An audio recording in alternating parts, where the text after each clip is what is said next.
Flashbulbs popped against the night sky as we stood before the north gate of the White House. My father held up his invitation, letting the lights catch its gleam. "You were not invited, Alex," he sneered. "Call a cab back to your apartment before you embarrass us." I did not argue. I walked up to the podium and handed the hostess a matte black card. When her scanner beeped, her face drained of color. She turned to the 4-star Admiral standing nearby, trembling. "Sir, she is here." The Admiral snapped to attention and saluted me. "Welcome, Director." The blood vanished from my father's face. "My name is Alexandra. I am 33 years old, and for my entire life, my family treated me like a stain on their perfect social record. They thought I was just a low-level government clerk pushing papers. Before I tell you how I burned their empire to the ground, let me know where you are watching from in the comments below. Hit that like button and subscribe if you believe karma is best served cold. I stood behind my father, Richard, waiting in the VIP security line for the state dinner. The area swarmed with Secret Service agents and politicians. My father adjusted his bespoke tuxedo, making sure everyone recognized him. He was a lobbyist who traded favors. Next to him stood my brother Bradley and his wife Jasmine. Jasmine was a striking black African-American woman who commanded attention. She wore a custom gown dripping with diamonds that cost more than my supposed salary. She looked me up and down, taking in my simple black dress. "Are you trying to follow us inside?" Jasmine asked loudly. "This is a state dinner, Alexandra, not a cafeteria at the Pentagon. They do not let it help desk workers in the front door." Bradley chuckled. "Let it go, Jasmine," he said, feigning pity. She probably wanted to see what real success looks like. For years, they had belittled my career. When I told them I worked for the Department of Defense, they assumed I was a low-level contractor fixing computers. They compared my modest lifestyle to their sprawling mansions. They never asked for details about my job, and I never offered them. Secrecy was the foundation of my life. Richard stepped forward, blocking my path. He looked at me with disdain. "I am not playing this game tonight, Alex," he warned. "Our firm is about to secure a $500 million defense contract. We are sitting at the primary table. I will not have you tagging along looking like a charity case. You were not invited. Go home." I looked at the gold-trimmed invitation in his hand. It granted him access to the politicians he wanted to bribe. It was nothing compared to the card sitting in my pocket. "I am not here with you," I replied calmly. "I am here for work." Jasmine let out a sharp, mocking laugh. "Work," she repeated, drawing stares from the crowd. "What are you going to do? Reset the president's router? You are embarrassing us." The line moved forward and my family approached the podium. The hostess, a well-dressed woman named Ms. Dubois, greeted them with a practiced smile. Richard handed over his invitation with a flourish. "Richard and Bradley with +1s," he announced loudly, ensuring the crowd heard. Ms. Dubois scanned the invitation, and her smile widened. "Ah, yes, welcome, gentlemen. We have your table prepared in the main hall. Please proceed through the metal detectors." My father threw one last triumphant smirk over his shoulder at me. "Goodbye, Alex," he mouthed. As they moved toward the scanners, I stepped up to the podium. Ms. Dubois looked at me, her smile fading slightly. She judged my lack of designer labels. "I am sorry, ma'am. This entrance is for VIP guests only," Ms. Dubois said, her tone firm. I did not say a word. I reached into my coat pocket and pulled out a solid matte black card. It had no gold trim and no prominent logos. It had a highly encrypted microchip and a specialized barcode. I placed it gently on the podium. "Scan it," I said, my voice quiet but carrying an authority that made her hesitate. Miss Dubois let out an annoyed sigh, clearly humoring me. She picked up her scanner and aimed it at the card. The device emitted a loud, sharp beep. Instantly, her computer screen flashed bright red, overriding her guest list software. The screen displayed a level of security clearance most staff rarely saw. The color drained from Ms. Dubois' face. Her hands began to shake so badly she nearly dropped the scanner. She looked from the screen to me, and then back to the screen. Her mouth opened, but no sound came out. "Excuse me," Ms. Dubois squeaked out, her voice trembling. "Please wait right here." She abandoned her post, leaving a line of senators waiting. She ran over to a group of high-ranking military officials standing near the inner doors. She tapped the shoulder of a four-star admiral who was speaking with the Secret Service detail commander. I recognized him immediately. It was Admiral Harrison. Admiral Harrison turned around. His stern face shifted into an expression of respect. He bypassed the metal detectors and walked straight toward me, his boots echoing sharply. The crowd parted for him. My family had stopped at the checkpoint, turning around to see the commotion. Admiral Harrison stopped exactly 2 feet in front of me. He snapped to attention and delivered a perfect military salute. "Welcome, Director," he said, his voice booming. "We have been waiting for you. The situation room is secure and your seat at the head table is prepared." I turned to look at my family. The blood had completely vanished from my father's face. Bradley looked like he had forgotten how to breathe. Jasmine's arrogant smirk had been wiped away, replaced by terror. They were frozen in the realization that the woman they mocked was pulling the strings. Exactly 1 week earlier, the crystal chandelier in my father's Georgetown dining room cast a harsh glare over the roasted pheasant. The dinner table was a battlefield disguised as a celebration. I sat quietly while my family practically vibrated with greed. Bradley leaned back in his velvet chair, swirling his expensive scotch. He looked like a man who had just swallowed the world. "The ink is practically dry," he announced. $500 million. The Department of Defense is handing us the keys to the kingdom." Jasmine clapped her hands, her diamond rings catching the light. She wore a silk emerald dress that screamed new money. "It will change everything," she said. "We are looking at that estate in Aspen. Bradley cannot fly commercial anymore. The delays are too stressful." My mother Catherine smiled at them from the head of the table. "You both deserve it," she cooed. "It takes a brilliant legal mind to navigate Washington." Richard cut his meat. "It takes vision, Catherine. It takes knowing exactly which palms to grease and which senators to corner. We outmaneuvered 3 major defense contractors for this. The Sentinel project is ours." I kept my face perfectly neutral. The Sentinel project. They were talking about the military's new encrypted communication grid, a project I had classified as a high-security risk. They had no idea they were sitting across from the woman who held the veto pen. Jasmine turned to me. "So, Alex," she purred. "How are things down in the basement?" I took a slow sip of water. "I do not work in a basement, Jasmine. I work in a secure facility." She waved dismissively. "Basement, cubicle, whatever. Did you fix that printer issue for the generals?" "I am an analyst," I replied. "I handle network architecture." Bradley snorted. "That is a fancy way of saying you change passwords. Can you believe she settled for a government salary?" "What do they pay you now, Alex?" 60,000. 85. I lied smoothly. Jasmine sighed. "Bradley spends that on a watch. I do not understand your lack of ambition, Alex.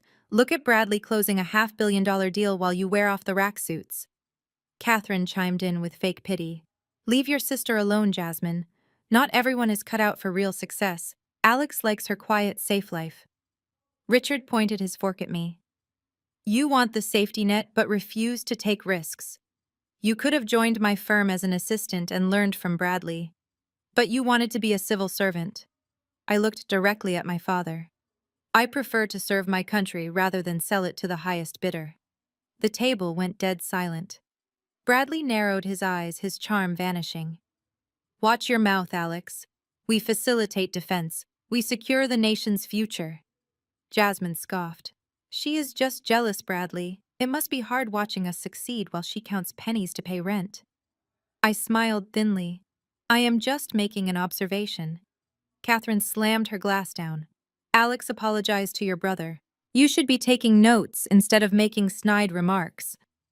I did not apologize. I simply cut a piece of pheasant and placed it in my mouth, chewing slowly. The silence stretched thick and suffocating. Jasmine leaned closer to Bradley, whispering, but making sure I could hear every word. "She is so bitter. It is pathetic, really. This is why she never gets invited to the galas. She has no idea how to behave around people of influence. She would embarrass you." Bradley nodded, running a hand through his perfectly styled hair. "You are right. She lacks the pedigree. It is a shame, really. She could have been useful if she had just learned how to play the game. Richard wiped his mouth with a linen napkin. Let us move on to more important matters. The state dinner is next week. The president will officially announce the Sentinel project contracts there. We have the VIP table. This is our moment to solidify our dominance in Washington. Jasmine clapped, her eyes shining. I have an appointment with my stylist tomorrow. I need something spectacular. The press will be everywhere. We will be the center of attention. As they resumed their arrogant boasting, I remained silent. I mentally reviewed the Sentinel project files sitting on my encrypted servers. Bradley and Richard thought they had outsmarted the Pentagon. They thought their lobbying and bribes had secured their wealth. They thought I was a pathetic IT worker too stupid to understand their brilliance. They were wrong. Bradley pulled out a thick manila folder from his briefcase. He tossed it onto the table. Look at it, he boasted. The culmination of 3 years of relentless negotiations. Once those signatures are validated at the state dinner, we become untouchable. No one in this city will make a move without our permission. Jasmine traced the folder. Untouchable, she repeated. It has a beautiful ring to it. We will dictate the terms from now on. Richard nodded solemnly, raising his glass for a toast. To the Sentinel Project, to power, to the legacy of this family. They raised their glasses, eagerly clinking them together. Catherine joined in, completely ignoring me. I watched them celebrate a victory that would never materialize. Jasmine turned to me with mock concern. You know, Alex, you should let Bradley review your finances. You must be struggling. He could help you afford a decent car. I am fine with my finances, I replied. Bradley laughed. Sure you are. Do not come crying to us when your pension falls through. We will be too busy managing our global assets to bail you out. I rested my hands on my lap, feeling my smartwatch beneath my sleeve. Every arrogant word was being recorded. They were digging their own graves, and they were handing me the shovels. The dinner dragged on. I sat there absorbing every blow, knowing the storm was coming. The servers moved silently around the table, clearing the fine china plates and replacing them with crystal dessert bowls. My mother, Catherine, sighed heavily as she watched me decline the pastry. Look at you, Alex, she began, her tone dripping with disappointment. You sit there completely devoid of ambition. You have no drive, you have no vision. You are 33 years old, and you have absolutely nothing to show for it. I look at Bradley, and my heart swells with pride. He is building an empire. But you just take up space. You bring nothing to the family table. Jasmine swirled her wine, nodding in agreement. It is exhausting having to explain you to our friends, she added. People ask what my sister-in-law does, and I have to pretend your little government desk job is somehow noble. It is embarrassing.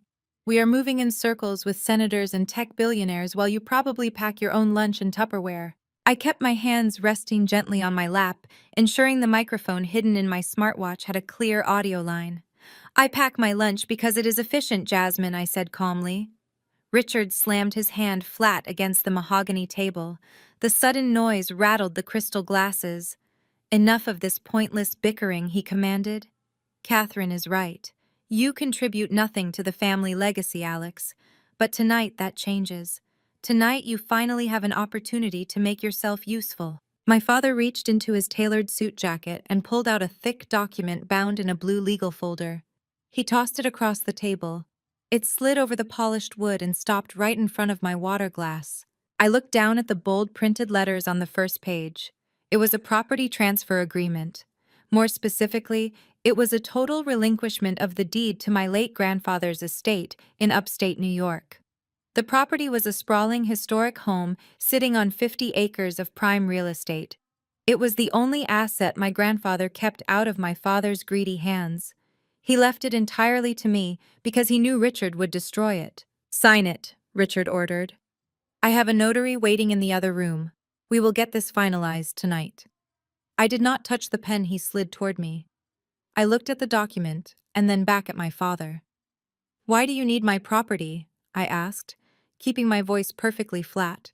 You just spent the last hour bragging about your $500 million defense contract. Surely you do not need my inheritance. Bradley leaned forward, resting his elbows on the table. He looked at me with the condescending patience of a teacher explaining basic math to a slow child. You do not understand how real business works, Alex, he sneered. The Sentinel project is a $500 million deal, yes. But a contract of that magnitude does not just happen because we gave a good PowerPoint presentation. There are costs involved, substantial off-the-books costs. Jasmine chimed in, her eyes gleaming with greed. You have to grease the wheels, honey. You have to take care of the people making the decisions. It is how Washington operates. I tilted my head slightly. You are talking about bribes. Bradley laughed, a harsh, grating sound. Grow up, Alex. We call them facilitation fees. We have key international players and certain defense officials who require guarantees before they sign off on the final approvals. The problem is our corporate accounts are heavily audited. We cannot just wire $50 million to an offshore shell company without raising red flags with the IRS and the Department of Justice. Richard took over the explanation, his chest puffed out with arrogant pride. We need untraceable collateral. We need a clean asset entirely disconnected from our lobbying firm to secure a private loan from a foreign entity. Your grandfather's estate is completely unencumbered. It has no liens, no mortgages, and no direct ties to my corporate tax returns. It is the perfect vehicle. You want to use my grandfather's home to secure a bribe for a defense contract. I stated plainly, making sure the recording picked up every single syllable. It is a temporary transfer, Bradley insisted, waving his hand dismissively. We borrow against the estate, we distribute the facilitation fees, we secure the Sentinel contract, and then we pay the loan back with the first round of government funding. The estate gets transferred back to you in 6 months. No one will ever know. And what if the deal falls through? I asked. What if the foreign entity seizes the property? The deal will not fall through, Jasmine snapped, adjusting her diamond necklace. We have the VIP table at the state dinner next week. The president himself is announcing it. You are being paranoid and selfish. Catherine looked at me with pure disdain. This is exactly what I mean about your lack of vision, Alex. Your father and your brother are securing the future of this family. They are elevating the Blackwell name to the highest tiers of global power. And all they ask is that you let them borrow a dusty old house you barely even visit. It is time you made a sacrifice for the greater good of this family. I looked at the 4 of them. They were absolutely shameless. They were openly admitting to federal crimes conspiracy to commit bribery violations of the Foreign Corrupt Practices Act and wire fraud. They were doing it casually over dessert because they genuinely believed they were untouchable.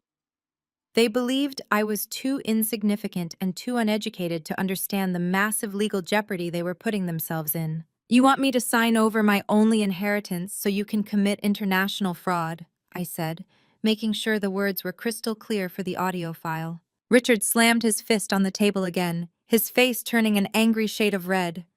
Do not use that word in my house, he roared.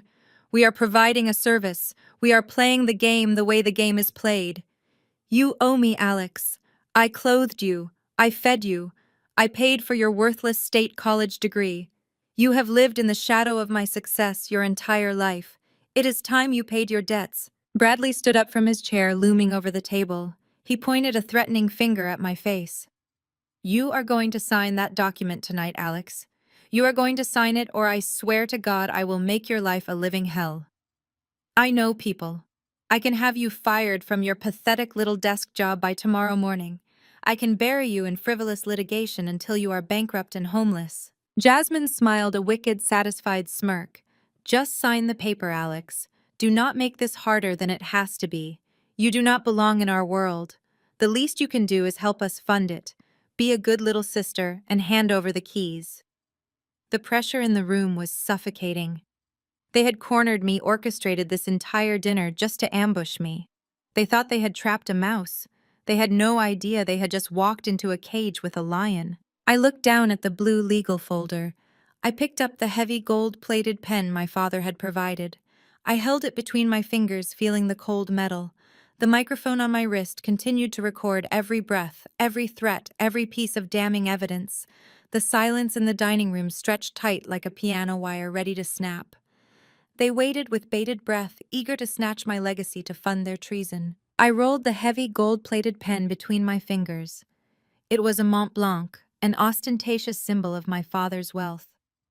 I looked at the signature line on the final page of the property transfer agreement. My father, Richard, leaned forward, his eyes fixed on my hand like a hawk watching its prey. Bradley hovered over my shoulder, practically vibrating with anticipation. Jasmine held her breath, her emerald silk dress rustling slightly as she shifted her weight. Catherine watched me with a tight, expectant smile. They were entirely convinced that I would fold. They believed a lifetime of emotional conditioning had stripped away my spine. I placed the pen down on the polished mahogany table. The quiet clink of metal against wood echoed loudly in the tense dining room. I pushed the blue legal folder back toward the center of the table. "I am not signing this," I said. My voice was completely flat, devoid of any anger or fear. "I am not giving you my grandfather's estate so you can use it to fund a federal crime." For a fraction of a second, the room remained dead silent. They simply could not process what they had just heard. Then the reality of my refusal registered, and the facade of family unity shattered completely. Bradley erupted. He slammed both of his fists onto the dining table with such explosive force that my water glass tipped over. Ice cubes scattered across the expensive linen tablecloth, and water pooled near the legal documents. His face twisted into a mask of pure, unadulterated rage. The charming corporate lawyer vanished, replaced by a vicious bully who was used to crushing anyone who stood in his way. "You arrogant little wretch," he screamed, spit flying from his lips. "You think you can walk into this house, sit at this table, and tell us no? You think you have a choice. I will destroy you, Alex. I am a senior partner at one of the most ruthless corporate law firms in Washington. I will bury you in so many frivolous lawsuits, you will not be able to afford the bus ride to your pathetic government job. I will sue you for breach of verbal contract. I will sue you for emotional distress. I will tie up that estate in probate litigation for the next 30 years. By the time I am done with you, the legal fees will bankrupt you completely. You will be living on the street." I did not flinch. I did not lean back in my chair. I just sat there maintaining a terrifying, icy calm while he towered over me. Jasmine slammed her hands against the back of her chair, her perfectly manicured nails digging into the upholstery. "You are a selfish, ungrateful failure," she hissed, her voice dripping with venom. "We offer to elevate you. We offer to bring you into a $500 million circle of wealth and power. All you had to do was lend us an empty house. A house you do not even use, but you are too small-minded to understand loyalty.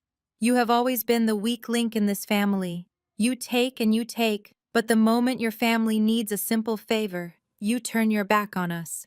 You are completely useless." My mother, Catherine, let out a dramatic sob, pressing a napkin to her chest. "How could you do this to us?" she cried, feigning heartbreak. "Your father has worked his entire life to provide for you. He gave you a roof over your head. We paid for your miserable state college tuition. And this is how you repay us. By sabotaging the greatest achievement in the history of our family.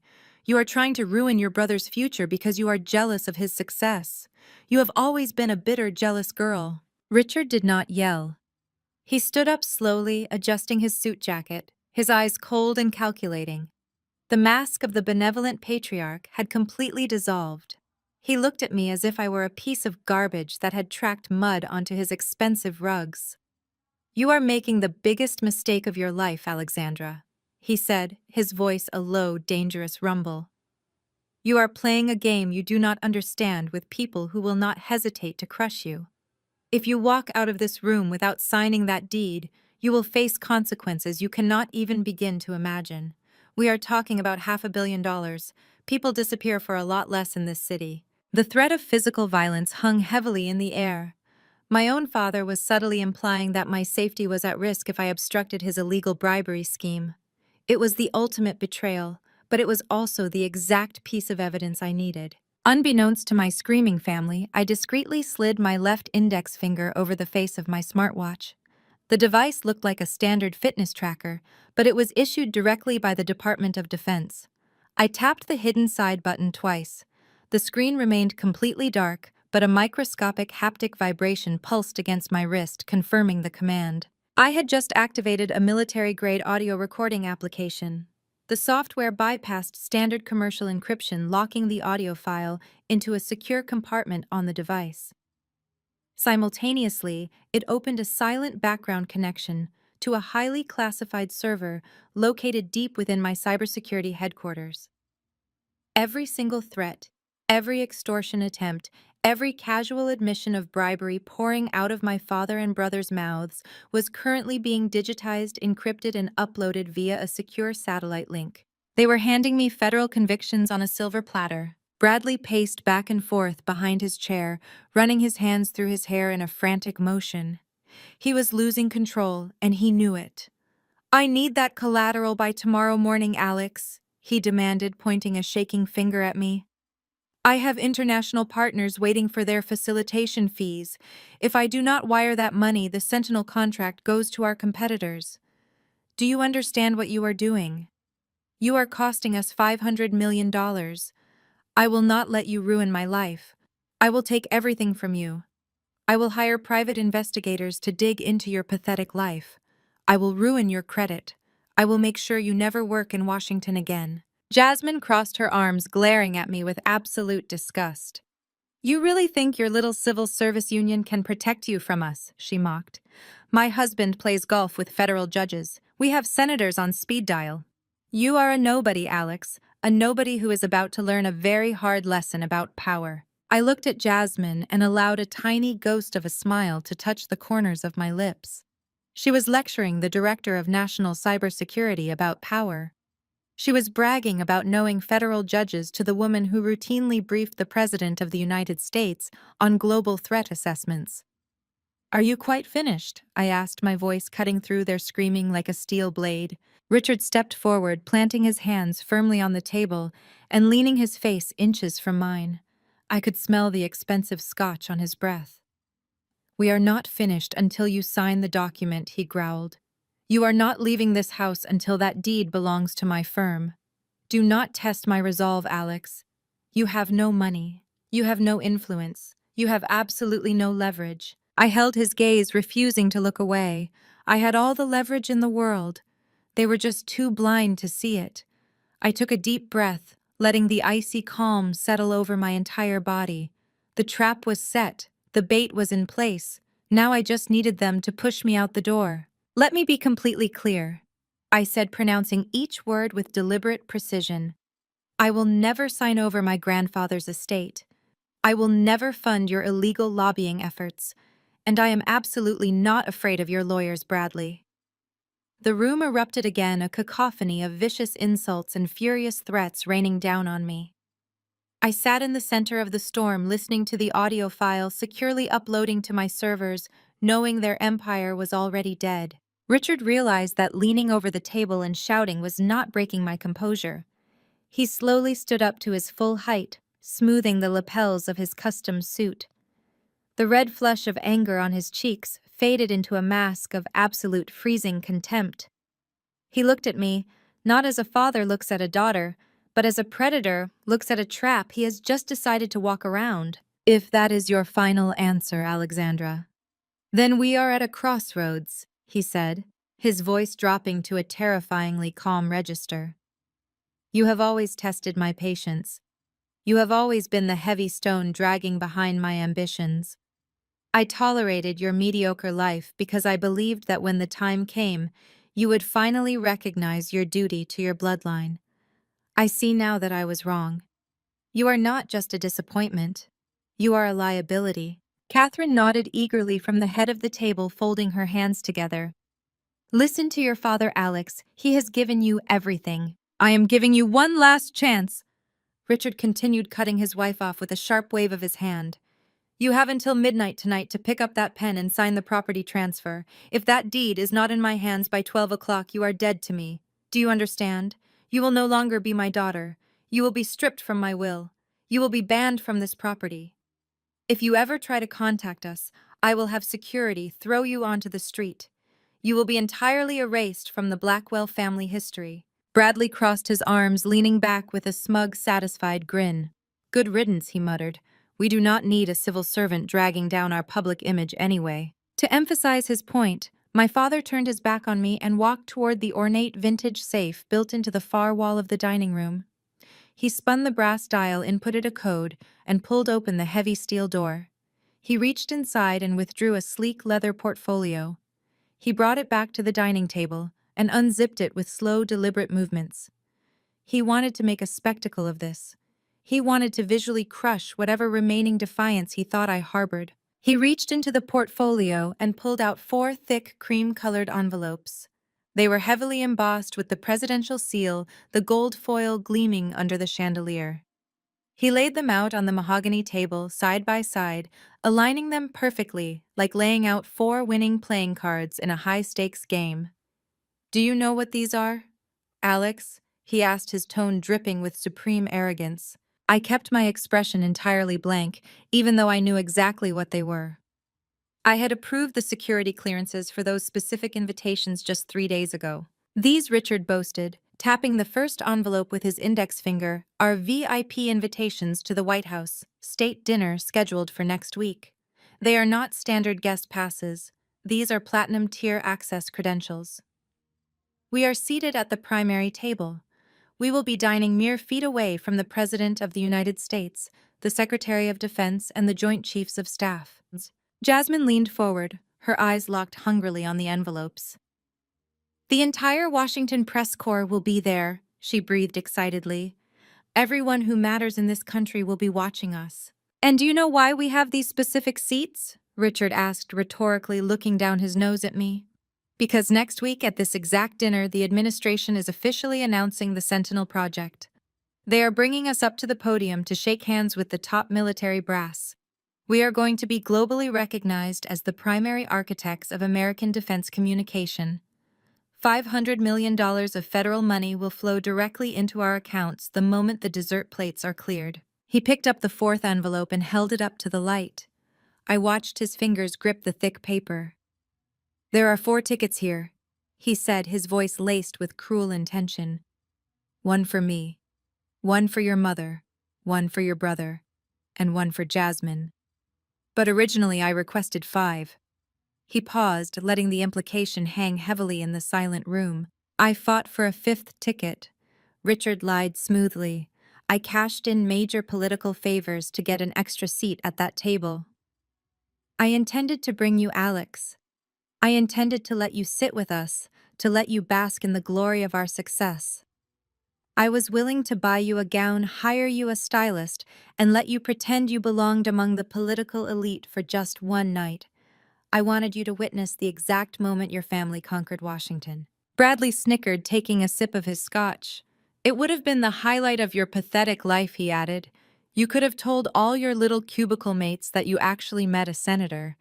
But now, Richard said, his grip tightening on the envelope, now, I see that inviting you would be a catastrophic mistake. You lack the grace, the gratitude, and the fundamental loyalty required to sit at that table.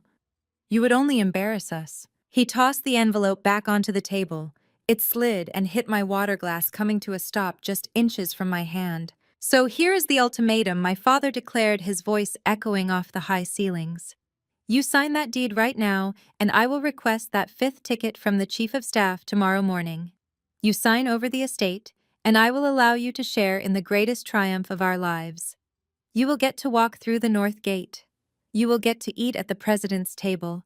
You will get a small taste of real, absolute power. He leaned in close, placing both hands flat on the table, his eyes burning with intense malice. But if you refuse, Richard hissed, if you walk out that door without signing, you will never step foot near the White House. You will spend the rest of your miserable life rotting at a metal desk, counting your pennies while we reshape the global defense industry. You will watch us on the evening news from your cheap apartment, knowing you threw away your only chance to be somebody. Catherine shook her head with a theatrical sigh. Do not be stupid, Alex. This is the last lifeline we are throwing you. Take it. I stared at the 4 gold-embossed envelopes lying on the table. The sheer audacity of their manipulation was almost impressive. They were trying to bribe me with access to an event that I was personally overseeing. They were threatening to withhold an invitation to a room where my security clearance superseded the Secret Service detail. I looked up from the envelopes, meeting my father's furious gaze. The military-grade recording device on my wrist had successfully captured every detail of their extortion attempt, tying the bribery scheme directly to the upcoming state dinner. The evidence was pristine. I slowly stood up, pushing my chair back from the table. The wooden legs scraped loudly against the marble floor. I did not reach for the pen. I did not look at the property deed. I adjusted my suit jacket and picked up my purse. I looked at the 4 people who had just permanently severed our bloodline for a payout they would never see. My silence hung in the room, thick and unyielding. Richard stared at me, his jaw muscles flexing as he realized my posture had not softened.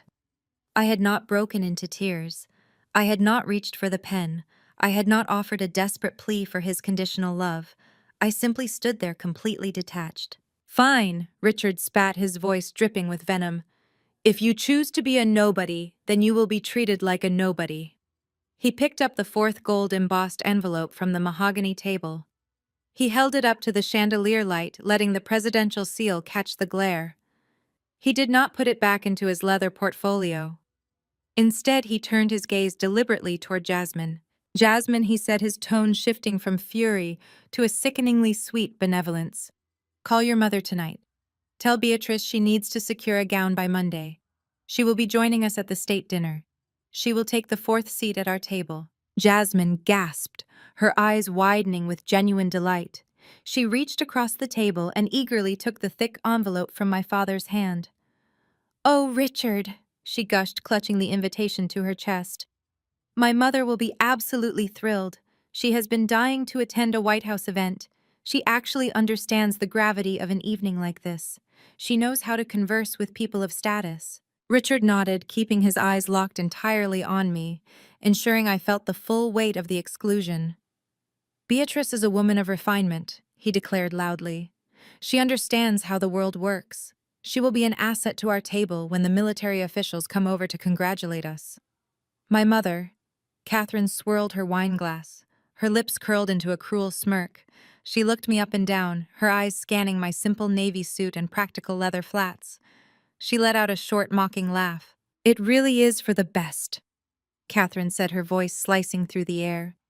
"Let us be brutally honest, Alex. You do not belong at a state dinner. Look at your clothes. That blazer looks like it came from a discount rack. You do not even wear proper jewelry. You have the exact demeanor of a mid-level clerk.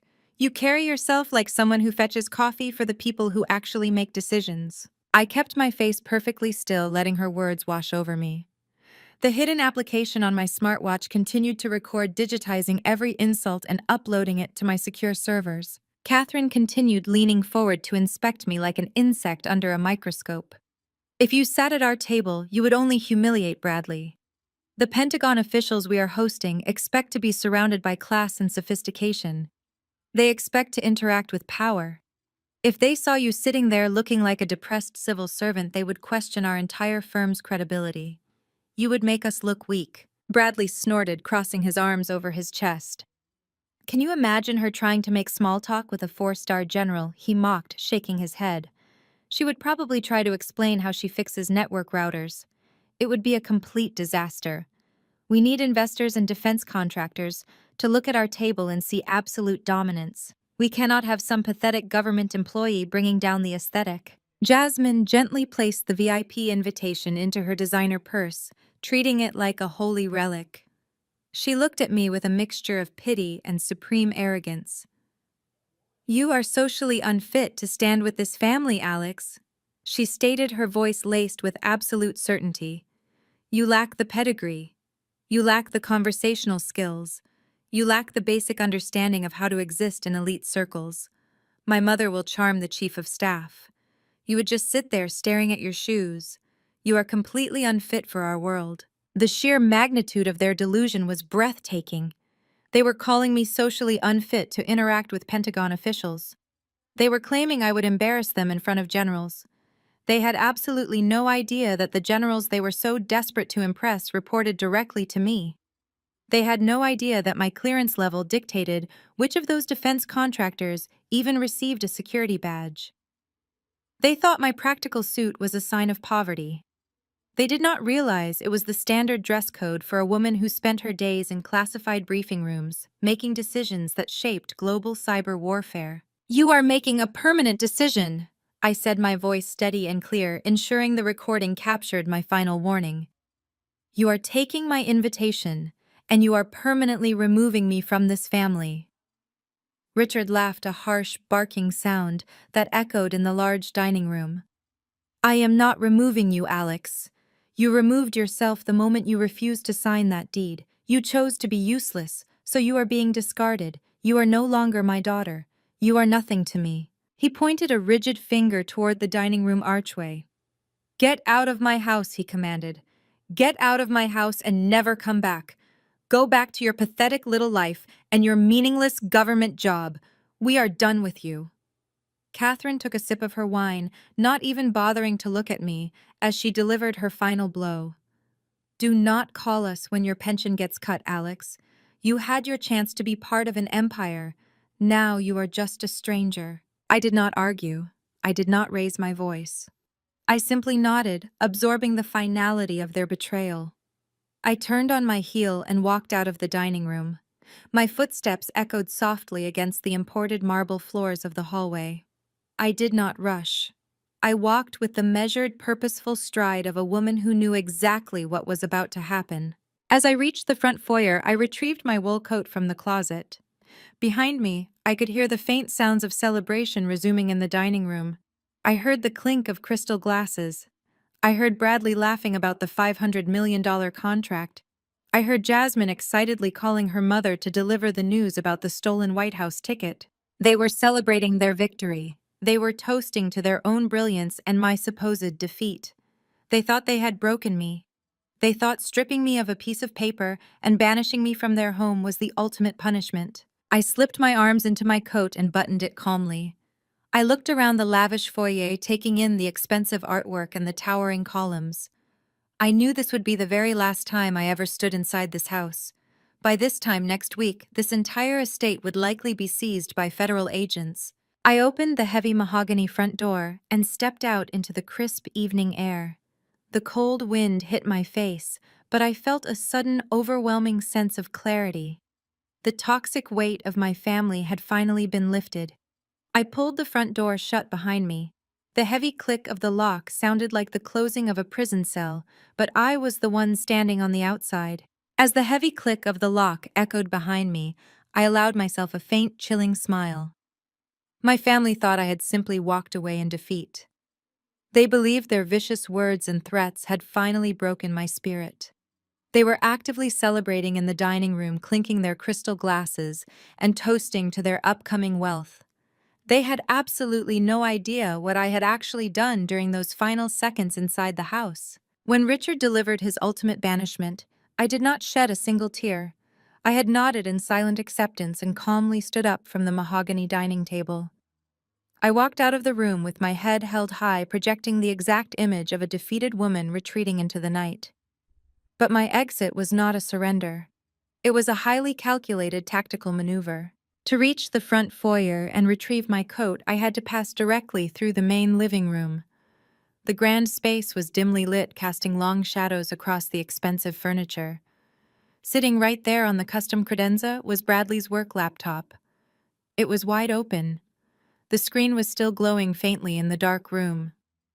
He was so incredibly arrogant and so dangerously secure in his own untouchable status that he had not even bothered to lock the screen or close the lid. He had been reviewing the Sentinel Project files right before dinner and simply walked away to eat, leaving the most sensitive defense documents in the country completely unprotected. I heard the loud laughter erupting from the dining room. Richard was likely pouring another round of his expensive scotch. Jasmine was probably bragging about the designer gown her mother would wear to the White House. Their backs were turned. They were completely consumed by their own greed and their twisted sense of victory. They were entirely oblivious to the apex predator walking through their living room. From the hidden inner lining of my suit jacket, I retrieved a device no larger than a fingernail. It was a microscopic stealth cloning USB drive. This was not commercial hardware you could purchase at a tech store. It was a proprietary piece of technology developed by the highest tiers of national intelligence, designed specifically for elite covert operations. I walked past the credenza. I did not break my stride. I did not even turn my head to look at the laptop. Years of rigorous field training and intelligence operations had perfected my muscle memory. With a seamless sleight of hand, I brushed my fingers against the side of Bradley's computer. The microscopic drive slid perfectly into the port with a silent, invisible click. The moment the drive made physical contact, it executed a zero-day exploit. It bypassed Bradley's commercial-grade firewalls in mere milliseconds. It did not just copy files. It cloned the entire hard drive, capturing encrypted emails, deleted drafts, offshore banking routing numbers, and every hidden backdoor communication he had ever sent. The drive required exactly 12 seconds to siphon the massive payload of data and transmit a secure digital handshake to my servers. I kept walking smoothly, transitioning into the foyer.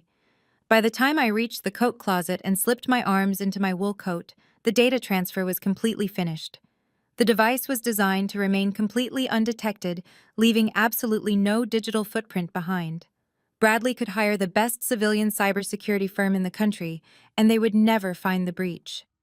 The microscopic drive would sit quietly in his port, looking like a tiny piece of plastic casing, until I decided to detonate the evidence. Now, standing on the cold stone steps of my father's estate, I breathed in the crisp evening air. The tension that had coiled in my shoulders during the dinner completely evaporated. I walked down the long driveway toward my car. The gravel crunched beneath my sensible leather flats. Those were the exact same shoes my mother had just mocked, calling them the uniform of a low-level clerk. She had no idea those shoes had just carried the architect of her destruction right past her prized Persian rugs. I reached my vehicle parked just outside the heavy iron gates of the estate. It was a sleek, unassuming dark sedan perfectly designed to blend into any Washington traffic. I unlocked the door and slid into the driver's seat, the heavy door shut, sealing me inside a soundproof cabin. I pressed the ignition button. The engine purred to life, but more importantly, the hidden digital console built into the dashboard illuminated. The screen flashed green, displaying a highly encrypted confirmation code. The payload was secure. The data from Bradley's laptop was already sitting safely in my isolated servers, waiting for my analysis. I rested my hands on the leather steering wheel and let out a slow, steady breath. My family thought they had stripped me of my power by taking away a piece of paper. They thought that barring me from the White House state dinner was the ultimate punishment. They believed that by discarding me, they were securing their path to absolute dominance. They were fools, absolute arrogant fools. They had invited the director of national cybersecurity into their home and openly confessed to a $500 million bribery scheme. They had threatened a federal official. They had detailed their plans to manipulate defense contracts. And they had left the entire blueprint of their treason sitting on an open laptop. I shifted the car into gear and pulled away from the curb. I did not look back at the sprawling mansion. I did not feel a single ounce of grief for the family I was leaving behind. They had made their choices. They had drawn the battle lines. They had told me I was unfit for their world. As I drove through the quiet upscale streets of Georgetown, the faint, chilling smile returned to my face. They were right about one thing. I was not fit for their world of petty bribes and desperate social climbing. My world operated on a much higher, much more dangerous frequency. I merged onto the highway heading toward Virginia. The city lights blurred past the windows as the speedometer climbed. I had 1 week until the White House state dinner. 1 week until the president officially announced the Sentinel Project. 1 week until my father and brother walked into the grand ballroom, expecting to be crowned the kings of Washington. They thought they were walking into a coronation. I was going to make sure they walked into a slaughterhouse. Section 8, 1,000 words. The tires of my sedan hummed a steady rhythm against the dark asphalt of the interstate. The glowing dashboard clock indicated it was just past 10 in the evening. I had exactly 168 hours until the White House state dinner. The countdown had officially begun. For my entire adult life, I had operated under a heavy, suffocating blanket of familial obligation. I had tolerated the snide remarks, the relentless comparisons, and the blatant disrespect because a small, naive part of my brain still craved my parents' validation. I had kept my true identity hidden, hoping that maybe one day they would love the quiet, unassuming daughter they thought I was. Tonight, that naive part of me died completely. It was not a slow fading away, it was a clean, surgical execution. As I drove past the Potomac River, the illuminated monuments of Washington cast long reflections on the dark water. This city ran on secrets and leverage. My father Richard believed he held the ultimate leverage because he could throw money at corrupt politicians. Bradley believed he held power because he could threaten people with corporate lawsuits. They operated on the shallow surface layer of the Capitol. They were bottom feeders swimming in a pond they thought was the ocean. They had no concept of the true deep currents of national security. I tapped a button on my steering wheel. The tinted windows of my vehicle polarized, locking me into complete darkness from the outside world. I initiated a voice command to my internal artificial intelligence system requesting a status update on the data packet. A sterile, robotic voice confirmed the upload to my secure servers was 100% complete. The payload was resting safely behind military-grade firewalls waiting for my command. The psychological shift happening inside my mind was absolute. I was no longer Alexandra, the disappointed daughter. I was the director. The shift felt like stepping out of a heavy, suffocating winter coat and feeling the cold, sharp air for the first time. I reviewed the events of the dinner not with anger, but with the clinical detachment of an intelligence officer analyzing a hostile target. Richard had freely admitted to a conspiracy to bribe foreign defense officials. Bradley had threatened a federal officer. Catherine had actively enabled the entire treasonous plot. They had laid out their entire operational blueprint over a plate of roasted pheasant. My vehicle merged onto the express lane. The speedometer climbed, but my heart rate remained perfectly steady. I thought about the 4 gold-embossed invitations sitting on the mahogany dining table. Richard had tried to use the White House as a weapon against me. He had weaponized an invitation to an event where I was essentially the guest of honor. The irony was so dense, it was almost suffocating. He wanted to parade his wealthy, successful family in front of the president to finalize a $500 million defense contract. A contract I had already flagged for critical security vulnerabilities. The Sentinel project was designed to be the next generation of encrypted military communications. It was a massive undertaking meant to secure the communications of our armed forces globally. Bradley and Richard thought they could bribe their way into controlling the infrastructure of our national defense. They viewed the military as a piggy bank to fund their private estates and designer wardrobes. They did not care about the lives of the soldiers who would rely on that network. They only cared about their facilitation fees. As I navigated the winding roads toward Northern Virginia, my mind organized the tactical layout of the coming week. I needed to analyze the cloned data. I needed to map the entire network of their corruption. I needed to identify every offshore account, every shell company, and every corrupt official they had paid off. The state dinner was not just a social event anymore. It was the perfect stage for a synchronized federal takedown. I was going to let them put on their tuxedos and their designer gowns. I was going to let them walk the red carpet and drink the expensive champagne. I was going to let them reach the absolute pinnacle of their arrogance before I severed the ground beneath their feet. The road inclined as I approached my sector. I felt a surge of cold adrenaline. For 33 years, my family had treated me like I was invisible. They had looked right past me, assuming I was weak and incapable. Their arrogance was their greatest vulnerability. In the intelligence community, being invisible is the ultimate advantage. You cannot fight an enemy you do not even know exists. I was going to use their own blind spots to destroy them. The countdown ticked away in my mind. 167 hours and 45 minutes. The trap was set and they were eagerly running straight toward it. Section 9. 1,000 words. I turned off the main highway and approached a private unmarked access road tucked away in a highly exclusive enclave of Northern Virginia. There were no grand signs or ostentatious gates like my father's Georgetown estate. True power does not need to advertise itself. True power hides in plain sight. My vehicle approached a solid steel barricade disguised as a standard commercial garage entrance. I did not need to roll down my window or present a keycard. High-resolution thermal cameras scanned my license plate, and a laser matrix mapped the structural dimensions of my car.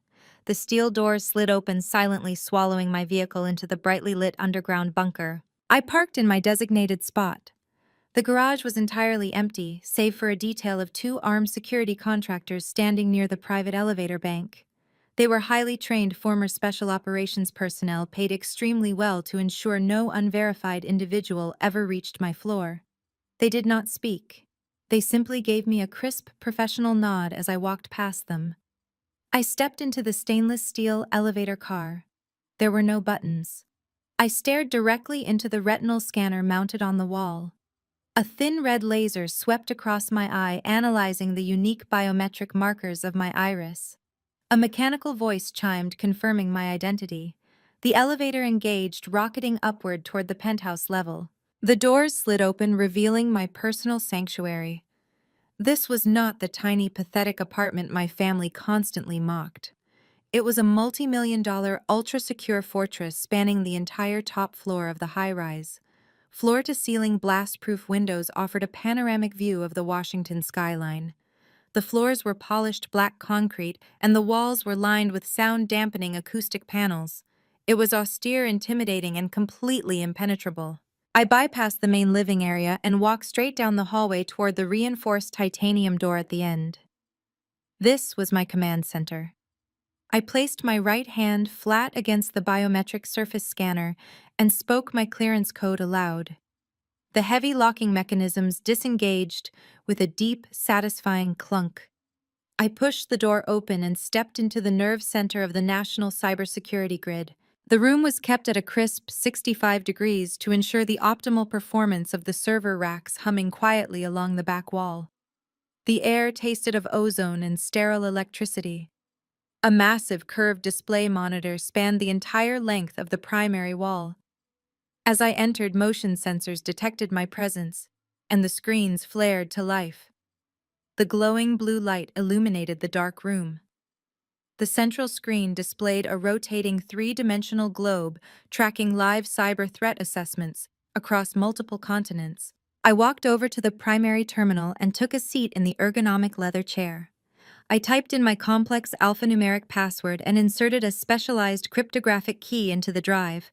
The screen flashed, rendering the official seal of the Department of Defense. Beneath the seal, bold white letters spelled out my true identity: Director of National Cybersecurity. I was not a mid-level clerk. I was not an IT help desk worker. I was the supreme authority over the digital infrastructure of the United States military. I held a rank equivalent to a cabinet member, reporting directly to the president and the top military advisors. Every single defense contract involving digital communications required my personal authorization. I possessed absolute unilateral veto power. If I found a single vulnerability in a proposed system, I could kill a billion-dollar contract with a single keystroke. My family thought they were manipulating the system. They thought they could bribe their way into the Pentagon. They did not realize that I was the gatekeeper. I owned the gates. I built the walls. I commanded the army that protected the network. I pulled up the secure file transfer interface. The data payload I had extracted from Bradley's laptop was resting in a quarantine folder isolated from the main network to prevent any malicious software from spreading. I initiated the decryption sequence. The server processors hummed louder as they broke down Bradley's commercial-grade encryption. It was like watching a master locksmith pick a cheap padlock. The progress bar moved steadily across the screen. I watched the numbers climb, feeling a deep sense of absolute control. My brother had threatened to bury me in frivolous lawsuits. My father had threatened to erase me from the family history. My sister-in-law had called me socially unfit. They had handed me their entire operational playbook. The decryption sequence hit 100%. A new folder populated on my desktop labeled simply Sentinel Project Target Data. I clicked the mouse, opening the folder. Hundreds of thousands of files populated the screen. Emails, banking records, offshore wire transfers, encrypted chat logs. It was a treasure trove of federal crimes. I cracked my knuckles and leaned closer to the monitor. It was time to dissect their empire piece by piece. I pushed back from the heavy desk and let the leather chair glide silently across the polished concrete floor. Before diving into the abyss of my family's corruption, I needed a moment to center my focus. I walked over to a sleek built-in wet bar near the floor-to-ceiling windows. The city lights of Washington pulsed in the distance, a sprawling grid of power and secrets. I reached for a crystal tumbler and a bottle of aged single malt scotch. I poured exactly 2 fingers. The amber liquid glowed under the recessed lighting. I did not drink to forget. I drank to sharpen the edges of my focus. I took a slow, deliberate sip, letting the burn travel down my throat. It was the taste of absolute control. I carried the glass back to the command terminal and settled into my chair. The massive curved monitor illuminated my face with the stark white light of thousands of indexed files. Bradley was a partner at a ruthless corporate law firm, but his digital hygiene was laughably pathetic. He operated with the reckless impunity of a man who believed the rules simply did not apply to him. He had categorized his illicit dealings in nested folders with painfully obvious titles. It was the digital equivalent of leaving a murder weapon on the dining room table. I initiated a forensic sorting algorithm, commanding my artificial intelligence system to isolate financial routing numbers, offshore bank accounts, and encrypted communication logs. The screen fractured into a dozen different data streams. I watched the algorithm map out their entire financial ecosystem in real time. Red lines traced illegal wire transfers from defense lobbyists in Washington to shell companies in the Cayman Islands. From there, the money was laundered through a labyrinth of phantom corporations in Cyprus and Switzerland before settling into private accounts controlled directly by Richard and Bradley. The sheer scale of their bribery was staggering. They had successfully compromised 2 mid-level generals and several civilian procurement officers at the Pentagon. The facilitation fees Bradley had brazenly mentioned at dinner were clearly documented in Excel spreadsheets. He had listed the bribes as consulting retainers and legal advisory fees. It was textbook wire fraud and conspiracy. I had enough evidence right there to send my father and my brother to a federal penitentiary for 20 years. But as I cross-referenced the offshore accounts against known threat databases, a completely different anomaly caught my attention. One specific financial pipeline did not originate in Washington. It flowed in reverse. Massive sums of dark money were being wired from a holding company in Macau directly into an escrow account managed by Bradley's law firm. The payments were categorized as technical compliance bonuses. I frowned, setting my scotch down on the desk. Lobbyists pay bribes to politicians to win defense contracts. They do not receive millions of dollars in dark money from foreign entities unless they are providing something highly illicit in return. I isolated the Macau holding company and ran a deep packet inspection. The server hummed a low warning pitch as it hit a sophisticated foreign firewall. It took my system exactly 4 seconds to obliterate their defenses. The holding company was a known front for a hostile foreign intelligence syndicate. My blood ran cold. The temperature in the room seemed to drop another 10 degrees. I frantically opened Bradley's encrypted email logs, cross-referencing the dates of the Macau wire transfers with his technical communications regarding the Sentinel project. I found a hidden thread of messages exchanged between Bradley and a foreign handler using a burner email address. Bradley was not a software engineer, but he was acting as the middleman for a team of compromised civilian contractors. I opened the attachments tied to the foreign emails. Pages upon pages of modified source code flooded my screen. I recognized the architecture immediately. It was the core framework for the Sentinel project. The military communication grid was designed to be a closed-loop, impenetrable system. But the modified code Bradley was passing back and forth contained a deliberate, catastrophic vulnerability. It was a 0-day backdoor intricately woven into the encryption protocols. The realization hit me with the force of a physical blow. Richard and Bradley were not just bribing Pentagon officials to win a lucrative contract. They were actively selling a backdoor access point to a hostile foreign power. In exchange for the $500 million government payout and millions more in dark money bribes, they were intentionally compromising the entire global communication network of the United States Armed Forces. If this code went live, our military operations would be completely transparent to foreign enemies. Troop movements, classified drone strikes, naval fleet deployments, all of it would be intercepted in real time. My father and my brother were willing to sacrifice the lives of thousands of American service members just so Jasmine could buy a ski estate in Aspen and Richard could boast at the country club. This was no longer a case of white-collar corporate corruption. This was high treason. This was a direct violation of the Espionage Act. It carried a penalty of life in a federal supermax facility or execution. I sat back in my chair, my breath catching in my chest. I looked at the undeniable proof staring back at me from the monitors. For 33 years, my family had called me a failure. They had mocked my government salary and ridiculed my modest lifestyle. They had told me I lacked the vision to understand real power. They were right about one thing. I did not understand their version of power. Their power was built on a foundation of rot and treason. My power was built on absolute unyielding protection of the nation. They thought they were throwing me a lifeline by offering me a seat at their table. They had no idea they were inviting the executioner into their house. I reached across the desk and pressed a secure red button on my primary communication console. A direct encrypted line opened immediately to the Pentagon. The line did not ring. It connected instantly to the private quarters of my highest-ranking military counterpart. A deep, gravelly voice answered on the first second. "Harrison here." "Admiral," I said, my voice dropping into a register of pure, lethal authority. "I need you to initiate a priority, one tactical lockdown. Cancel all your morning briefings and mobilize a joint strike task force with the FBI and the Department of Justice." There was a brief pause on the line. The Admiral recognized the severity of my tone. "What do we have, Director?" he asked sharply. I took a final sip of my scotch. "I have a confirmed breach of the Sentinel project involving high treason and foreign espionage," I replied. "And the primary targets are scheduled to attend the White House State Dinner next week. We are going to let them put on their tuxedos, and then we are going to burn them to the ground." The line went dead. I placed the red receiver back onto its secure cradle. The silence in my command center felt different now.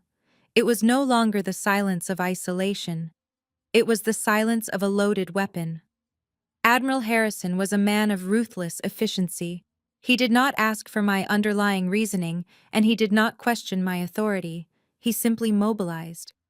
Within the hour, the highest echelons of the Department of Justice and the FBI would be sitting in a windowless room at the Pentagon, reviewing the digital carnage I was about to send them. But raw data was not enough for a flawless federal indictment. I needed airtight, unassailable proof tying Richard and Bradley directly to the malicious source code. I turned my attention back to the massive curved monitor. The primary decryption had cracked the commercial firewalls, but Bradley had hidden the specific cryptographic keys within a secondary heavily fragmented partition on his hard drive. He likely thought this made the transaction deniable. He assumed federal investigators would hit the fragmented wall and assume the data was corrupted. I cracked my knuckles and began coding a brute force sequencer. I bypassed the standard graphical interface and dropped directly into the command line, programming a specialized algorithm to hunt for the fragmented keys. The servers roared to life, their cooling fans spinning up to maximum capacity as they processed trillions of cryptographic permutations per second. I reached for my tumbler of scotch and took another slow sip. The amber liquid was warm against the cold, sterile air of the server room. I watched the progress bars creeping across the dark screens. It was a digital siege.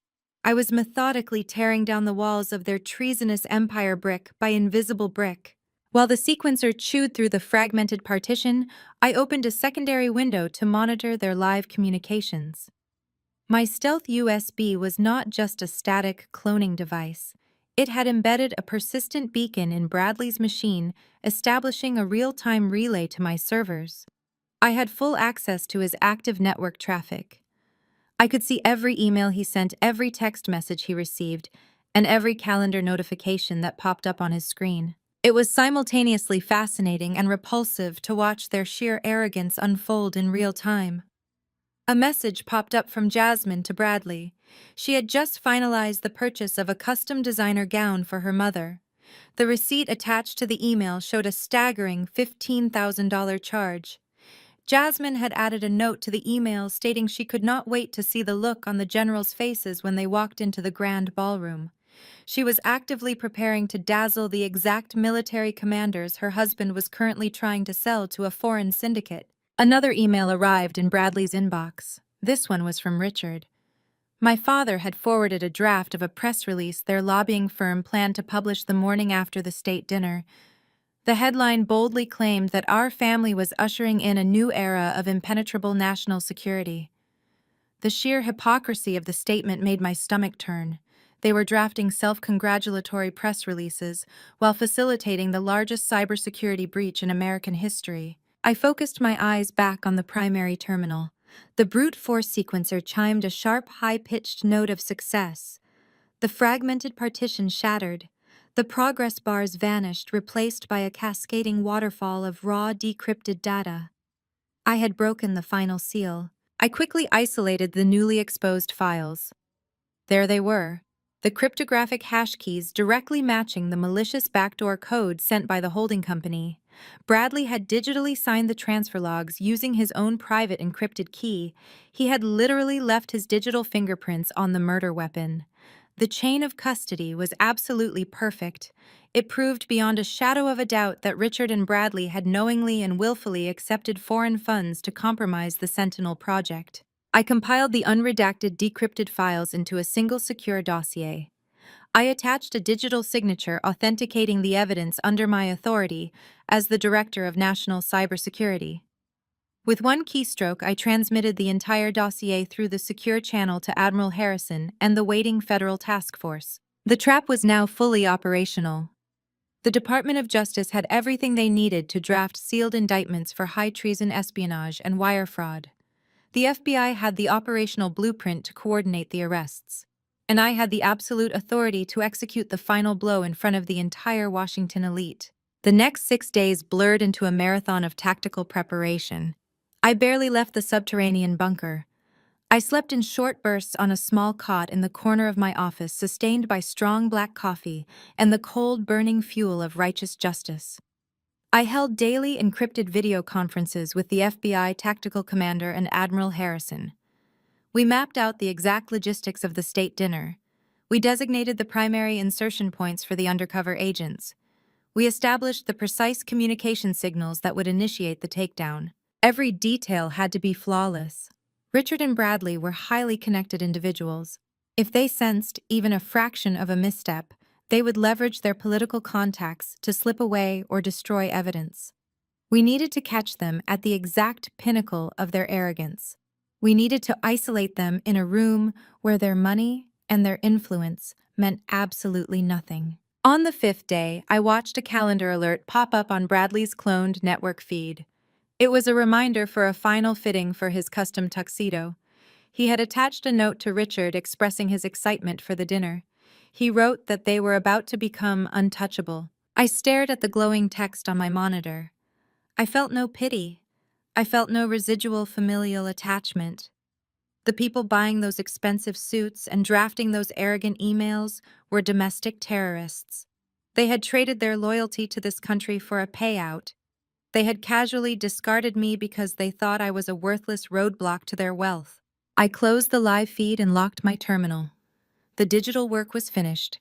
The evidence was secured. The indictments were sealed. All that remained was the physical execution of the operation. I stood up from my leather chair and walked toward the floor-to-ceiling windows overlooking the capital city. Tomorrow night, the north gate of the White House would open for the most exclusive social event of the year. My family would arrive expecting a coronation. They would walk the red carpet completely blind to the guillotine waiting for them in the grand ballroom. I turned away from the window ready to dress for the occasion. I turned away from the window ready to dress for the occasion. Before I could take a single step toward my private quarters, a sharp high-priority alert sliced through the quiet hum of the server room. The primary monitor flashed a brilliant amber warning. My artificial intelligence system had been running continuous background diagnostics on the raw data cloned from Bradley's laptop. It had just detected an anomaly buried deep within the architecture of the hard drive, bypassing the initial decryption sweep. I walked back to the leather chair, dropping into it while scanning the alert. Bradley was arrogant, but the people he was dealing with were professional ghosts. They used advanced steganography to hide a phantom directory inside a massive block of mundane system files. It was an invisible puzzle box designed to self-destruct if opened incorrectly. My system had quarantined the phantom directory, isolating it within a secure sandbox environment to prevent counterattacks. I initiated a manual override taking direct control. I could not rely on automated algorithms. I needed to peel back this final layer myself, using specialized cryptographic scalpels to extract the core data without triggering the fail-safes. My fingers flew across the mechanical keyboard, inputting lines of raw code to stabilize the directory. The process required absolute precision. One wrong keystroke and the files would turn to digital ash. The amber warning light faded, replaced by the stark white glow of an accessible folder. I clicked the mouse, opening the directory. The screen populated with a series of highly compressed video files and digitized legal contracts. I opened the first document. The breath caught in my throat. My previous discoveries had proven bribery and an attempt to distribute modified source code. But this new cache of data was the undeniable smoking gun of high treason. It was the deepest, most rotten layer of the onion. The document on my screen was a formal memorandum of understanding, drafted on the official stationery of a notorious state-sponsored intelligence syndicate known for orchestrating catastrophic cyber attacks against Western infrastructure. The terms outlined in the memorandum were horrifying in their explicit cruelty. Richard and Bradley had actively negotiated the specific technical parameters of the breach. In exchange for the $500 million government payout and an additional untraceable bonus of $200 million paid in offshore cryptocurrency, my family agreed to embed a dormant logic bomb directly into the Sentinel project's primary defense matrix. I opened the corresponding technical schematics. As the Director of National Cybersecurity, I understood the architecture of the Sentinel project better than anyone on the planet. I read the modified code, feeling a cold, terrifying dread wash over me. The logic bomb was designed to target the early warning missile detection systems of the United States Armed Forces. If this code had been deployed, it would create a blind spot in our national defense grid exactly 14 minutes wide, 14 minutes where hostile foreign actors could maneuver without triggering any alarms at the Pentagon. My father was trading the safety of the entire North American continent for a VIP table and extra zeros in his bank account. He was selling millions of innocent lives so Jasmine could buy designer jewelry and Bradley could fly on private jets. I clicked on the first video file. A grainy, high-definition recording filled the screen. The footage was date-stamped 3 months ago. It showed the private dining room of a luxury hotel in Macau. Richard and Bradley were sitting across from 3 men in tailored suits, confirmed operatives for the Foreign Intelligence Syndicate. I boosted the audio, leveling out the background noise. Bradley's voice echoed from the speakers, dripping with his usual smug confidence. "We control the narrative in Washington," he boasted to the foreign agents. "My sister works in the lower levels of the Defense Department. She is a clueless civil servant, but her security credentials allow us to bypass the initial vendor screenings. We use her name on the compliance forms to fast-track the Sentinel approval. She has absolutely no idea what is happening. We bypass the red tape and you get your access point." My stomach churned with pure disgust. They were actively framing me as the unwitting accomplice. They planned to use my name to legitimize their corrupted software, putting the entire burden of federal guilt squarely on my shoulders if the backdoor was ever discovered. Richard chimed in on the video, his tone casual. She is entirely disposable, he told the foreign operatives. If the Department of Justice launches an inquiry, all digital trails will point to her network authorization. We take the money, and she takes the fall. It is a flawless execution. I paused the video. The frame froze on my father's smiling face as he casually negotiated the destruction of my life to secure his treasonous payday. The sheer depth of their betrayal defied human comprehension. They were planning to send me to a federal prison for the rest of my life, or put me in front of a firing squad for espionage just to cover their tracks. The icy calm that had sustained me over the past week solidified into something much harder. It turned into absolute diamond. I was no longer just protecting the national security grid. I was delivering the wrath of a woman who had been marked for slaughter by her own flesh and blood. I compiled this new devastating cache of evidence, encrypting it into an execution package. The trap I had built was already lethal, but this new data turned it into an inescapable black hole. They were not just going to be arrested for bribery anymore. They were going to be locked in a subterranean federal supermax facility, where they would never see the sunlight again. I shut down the terminal and walked away from the glowing screens. The time for digital forensics was over. The time for absolute destruction had arrived. I walked across the polished concrete floor of my command center, leaving the primary terminal behind, and entered the secure communication vault. The walls here were lined with copper mesh, creating a perfect Faraday cage. No signals could enter or leave without passing through my encrypted router. I sat at the steel table in the center of the room and pressed my thumb against the biometric scanner panel. A high-definition monitor descended from the ceiling, dropping into place with a mechanical hum. I initiated a priority override video link directly to the secure situation room at the Pentagon. The screen flickered for only 2 seconds before the imposing figure of Admiral Harrison appeared. He was in full dress uniform, sitting at the head of a massive conference table. Flanking him were the director of the FBI and a senior prosecutor from the Department of Justice. They had been waiting for my update. Director the Admiral said, his voice echoing slightly in the secure channel. "We received your initial dossier. The tactical teams are on standby, but you flagged an emergency escalation. What have you found?" I looked at the 3 most powerful men in national law enforcement and military security.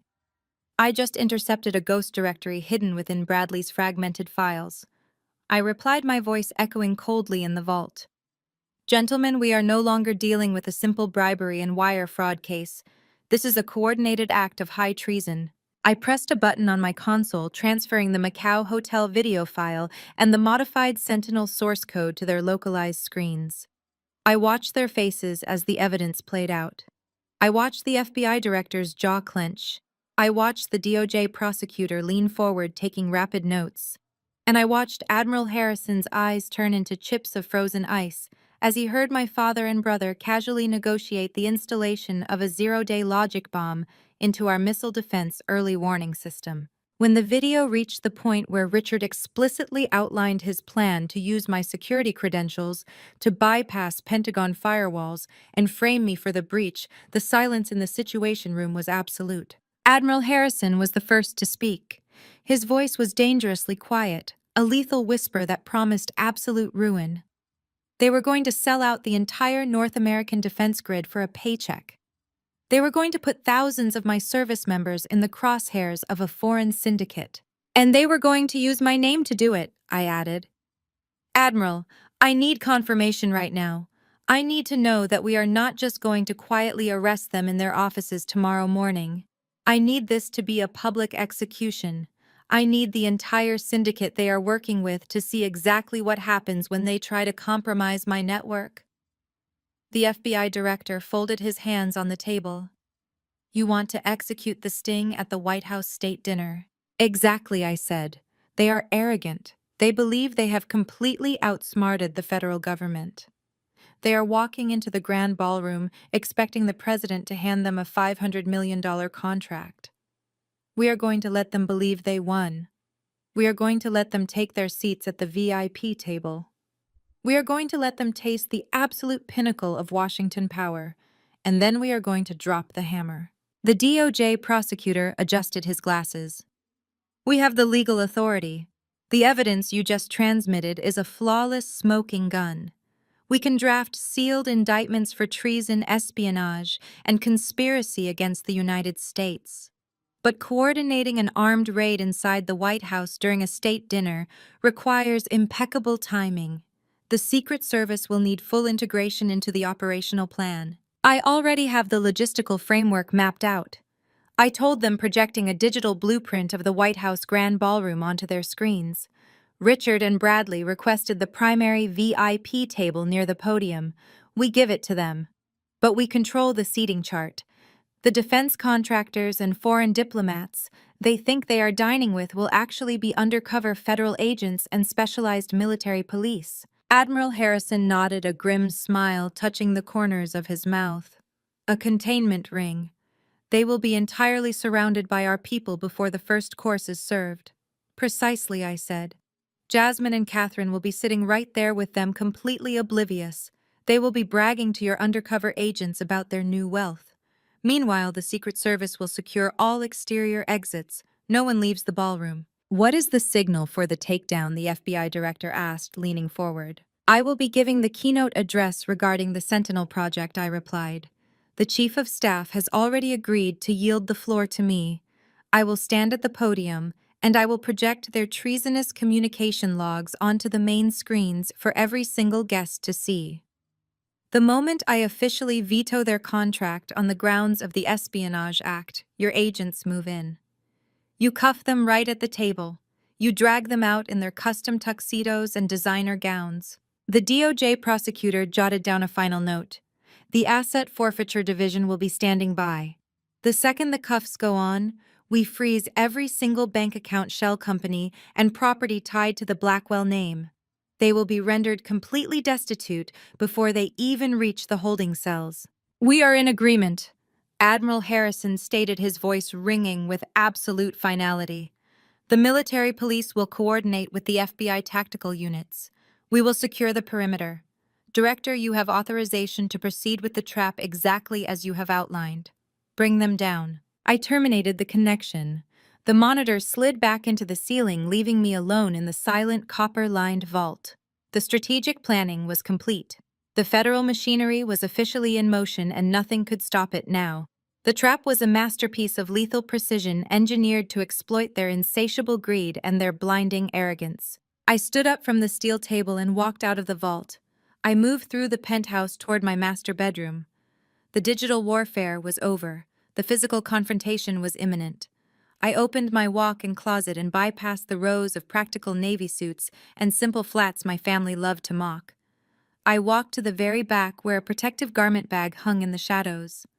I unzipped it, revealing a floor-length tailored tactical evening gown in midnight black, designed specifically to conceal specialized communication gear, and a ceramic-plated holster. My mother had told me I lacked the class to stand in a room with generals. My sister-in-law had called me socially unfit. They had laughed at me while attempting to sell my country to the highest bidder. I stared at the dress, feeling the absolute calm of an apex predator waiting in the tall grass. The countdown was over. The night of the state dinner had arrived. Let the slaughter begin. The memory of my preparation in the bunker faded instantly as the cold Washington breeze snapped me back to the present moment. I stood at the north gate of the White House, perfectly still. Admiral Harrison's rigid military salute hung in the crisp evening air. "Welcome, Director," he had said, his voice booming over the chatter of the gathered elite. The blood completely vanished from my father's face. The arrogant smirk that had been plastered across Richard's mouth only seconds ago melted into an expression of sheer, unadulterated shock. He stared at the four-star admiral and then slowly turned his gaze toward me. His mind simply could not process the data. Beside him, Bradley looked like he had been struck by lightning. His jaw hung slightly open, his expensive tailored tuxedo suddenly looking rigid and uncomfortable. Jasmine blinked rapidly, her eyes darting between my simple black tactical evening gown and the heavily armed Secret Service agents flanking the entrance. Her mother, Beatrice, clutched her stolen VIP ticket to her chest, looking entirely bewildered by the sudden shift in atmosphere. That ticket was supposed to be mine. They had stolen it to punish me, to prove I was unfit for their glittering world. They had spent the entire car ride to the gate, laughing at my expense, telling me I was socially unfit for this environment. Now the very gatekeepers of that world were bowing to me. "There is a misunderstanding," Richard finally sputtered, stepping forward and waving his gold-embossed invitation. "Admiral, there is a massive mistake here. This is Alexandra. She is my daughter. She is a low-level civil servant at the Pentagon. She fixes computers. She does not have the clearance to be in this sector." Admiral Harrison did not even acknowledge my father. He kept his eyes fixed respectfully on me. The Secret Service detail commander, a broad-shouldered man with an earpiece, stepped smoothly between my father and the podium. He did not say a word. He simply raised a flat, imposing hand, signaling Richard to stop exactly where he was. I nodded to the Admiral, acknowledging his salute. "Thank you, Admiral," I said, my voice projecting a calm, absolute authority. "The perimeter is secure." "As secure as possible," Director Harrison replied, dropping his salute and falling into step beside me. "The Chief of Staff is awaiting your arrival in the Grand Ballroom." The Secret Service commander snapped his fingers. Immediately, 4 heavily armed agents moved in perfect synchronization. They unclipped the heavy brass hooks of the velvet ropes separating the standard entry queue from the pristine, untouched red carpet reserved strictly for foreign heads of state and top-tier cabinet members. They formed a protective corridor shielding me from the press corps and the general VIP guests. Director Bradley suddenly shouted, his voice cracking as the reality of the title hit him. He pushed against the velvet rope, his corporate lawyer entitlement overriding his basic survival instincts. "Wait a minute. Director of what? Alex, what is going on here? You are an analyst. You do not have red carpet access. Step back immediately, sir," an agent commanded, stepping directly into Bradley's personal space. His hand rested, hovering dangerously close to his tactical holster. "I am a senior partner at a top law firm," Bradley yelled, his face flushing with angry color. "We are the guests of honor tonight. We are here to finalize the Sentinel project. My father and I are sitting at the primary table. You cannot treat us like common tourists. Tell them, Alex. Tell them we are together. Tell them this is a massive misunderstanding and that we belong inside that ballroom." I stopped walking. I stood on the center of the plush red carpet surrounded by federal agents and top military brass. I slowly turned my head and looked at my brother. I did not smile. I did not gloat. I looked at him with the cold, dead eyes of an executioner examining the condemned. "I am not with them," I told the detail commander, my voice echoing clearly over the murmuring crowd. "I have never seen these people before in my life. Process them through standard secondary screening." The commander tapped his earpiece. "You heard the director. Move them to holding pen B for secondary verification." Suddenly, the velvet ropes shifted. The agents did not treat them like VIP guests anymore. They treated them like potential security threats. 2 agents grabbed the stanchions and physically corralled Richard, Bradley, Jasmine, and Beatrice away from the main entrance, pushing them toward a stark, brightly lit security holding area off to the side. It was a humiliating glass-walled pen, designed for aggressive pat-downs and intense background checks. "Do not touch me!" Jasmine shrieked as an agent firmly guided her by the shoulder. "This is a custom Oscar de la Renta gown. You are wrinkling the silk. Do you have any idea who my husband is? We are about to be $500 million richer. I will have your badge for this." Catherine, who had been standing frozen in shock, suddenly began striking the glass wall of the holding pen. "Alex," she screamed, her voice muffled by the thick, bulletproof glass. "Alex, tell them to stop. Tell them who we are. We are your family." Richard slammed his hands against the glass, holding up his gold VIP ticket, as if it were a magical shield. "I demand to see the Chief of Staff," he bellowed, his face purple with rage. "I am a highly respected Washington lobbyist. This is an outrage. I am bringing a massive defense contract to this administration. You are ruining my night." I stood on the red carpet watching them thrash and scream inside the transparent box like trapped animals. They looked so incredibly small. Stripped of their Georgetown mansion and their expensive scotch, They were nothing but desperate grifters panicking at a security checkpoint.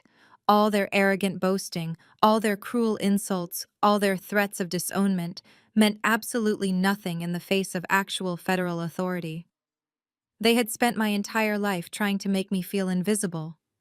Now they were the ones trapped behind a glass wall screaming for an audience that completely ignored them. The Washington press corps gathered near the entrance began snapping photographs of the bizarre scene.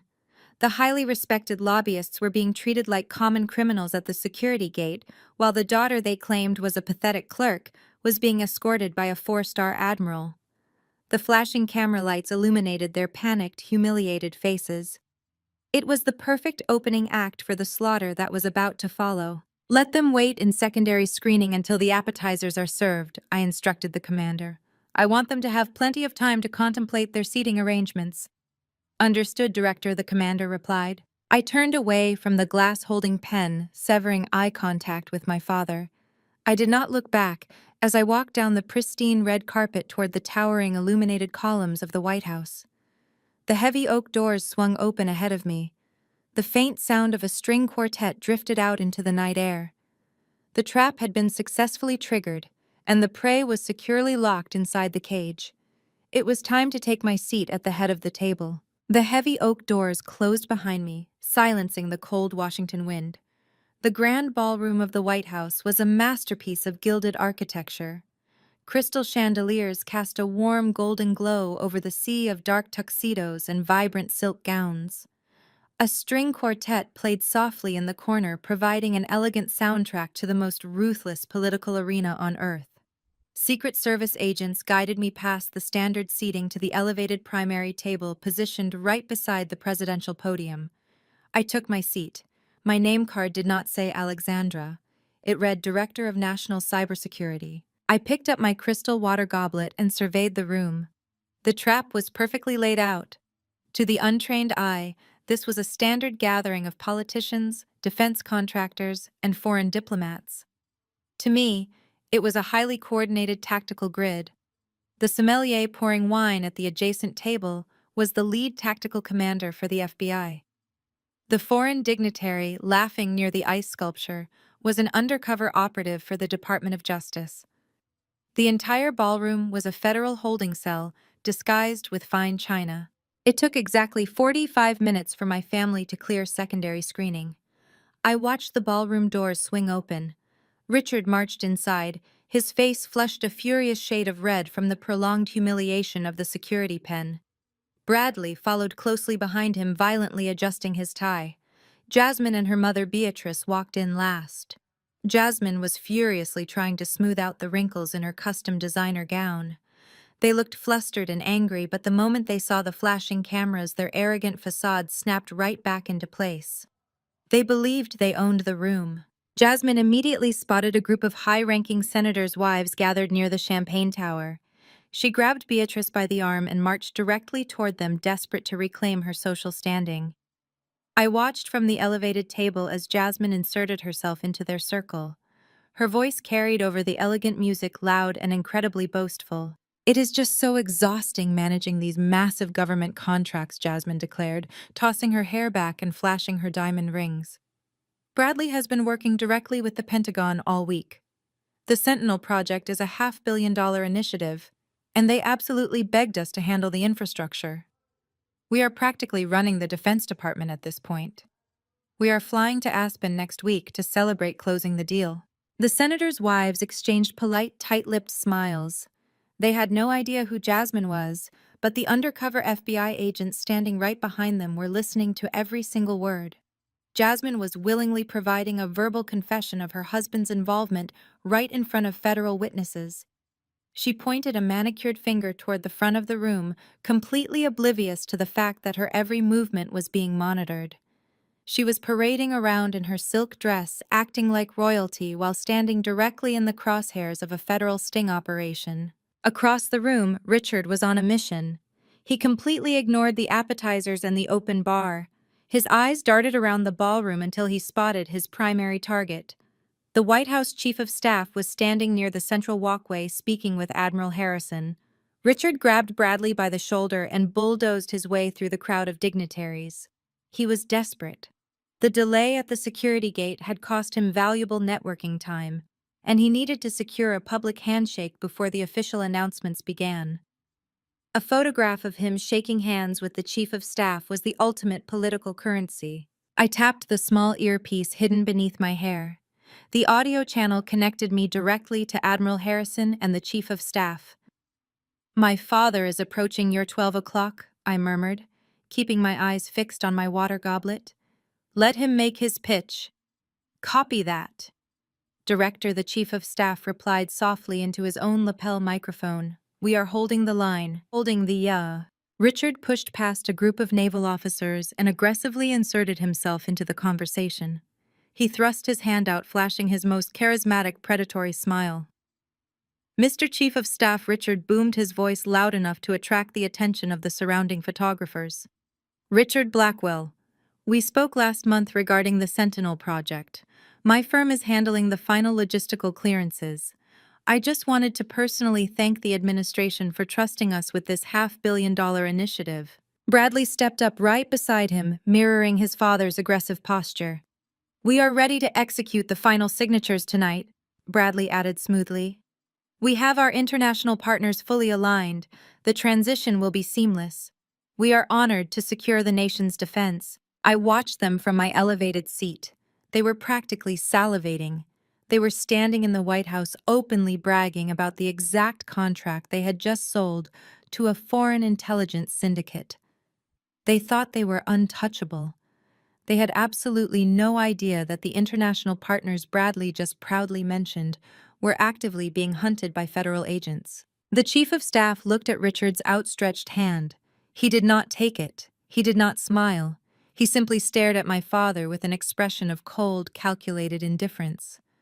Richard kept his hand suspended in the air. The confident smile on his face began to fracture.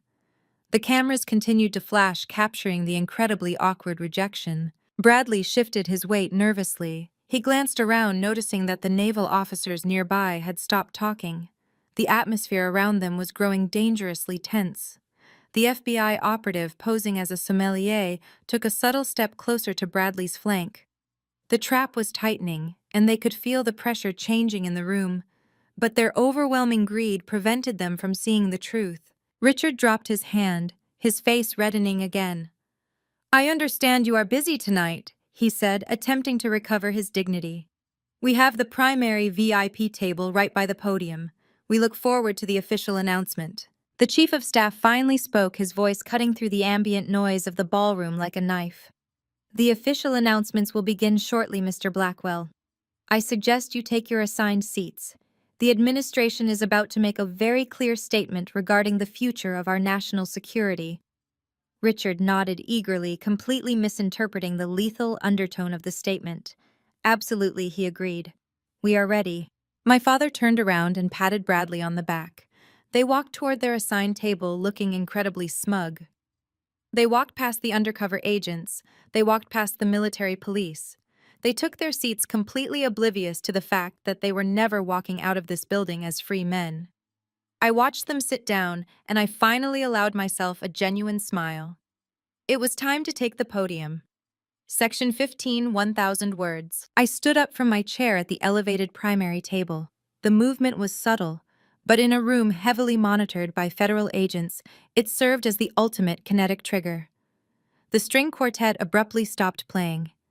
A heavy, expectant hush fell over the grand ballroom.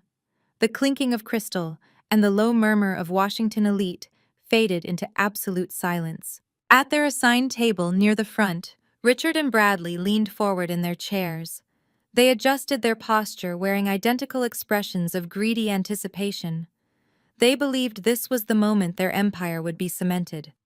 Jasmine pulled out her smartphone, holding it up to record the announcement. Catherine sat up straight, smoothing her gown, ready to bask in the reflected glory of her husband's corrupt triumph. The White House chief of staff stepped up to the main podium. He adjusted the microphone and looked out across the sea of dignitaries. "Good evening, distinguished guests," he began, his voice echoing powerfully through the ballroom speakers. "Tonight we gather to secure the future of our nation. The defense of our country relies not just on the strength of our military, but on the absolute impenetrable security of our digital infrastructure. Richard nodded sagely, wrapping an arm around the back of Catherine's chair.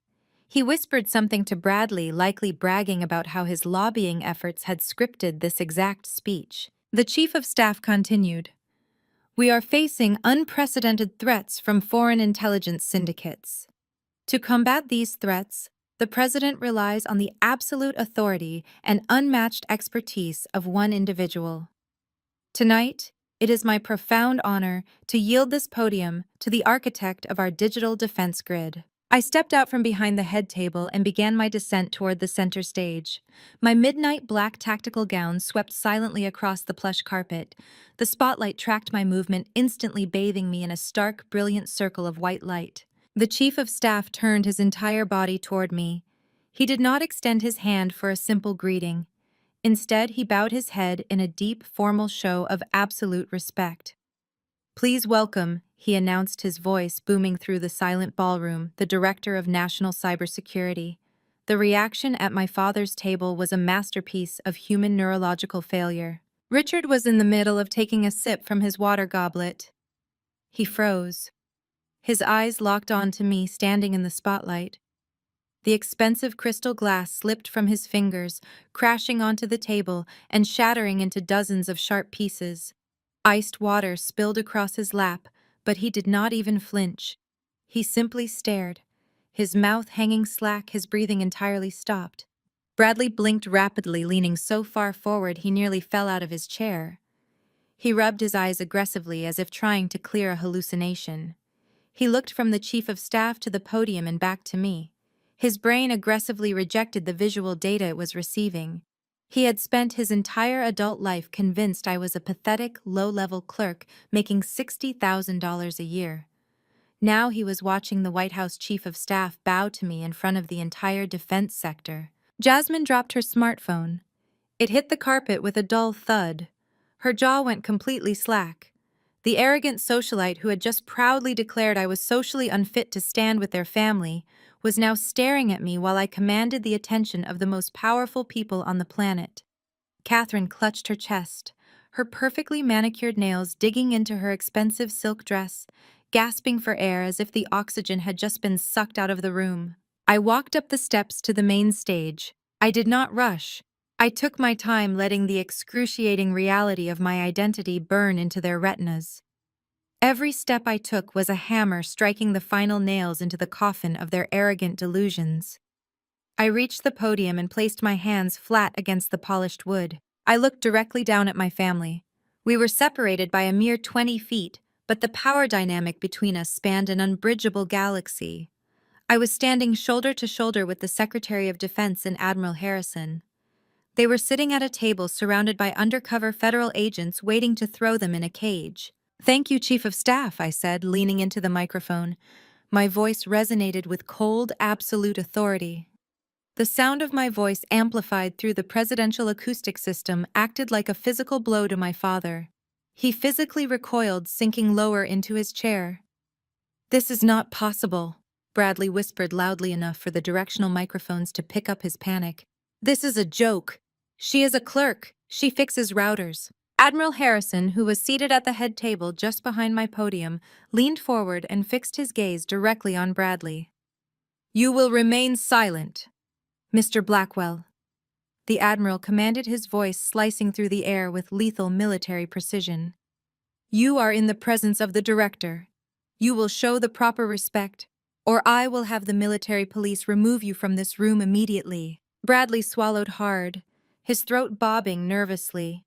He shrank back into his seat, his corporate bravado completely pulverized by the four-star general's threat. I adjusted the microphone and let my eyes sweep across the ballroom, making sure to hold my father's terrified gaze for a fraction of a second longer than necessary. He was sweating profusely.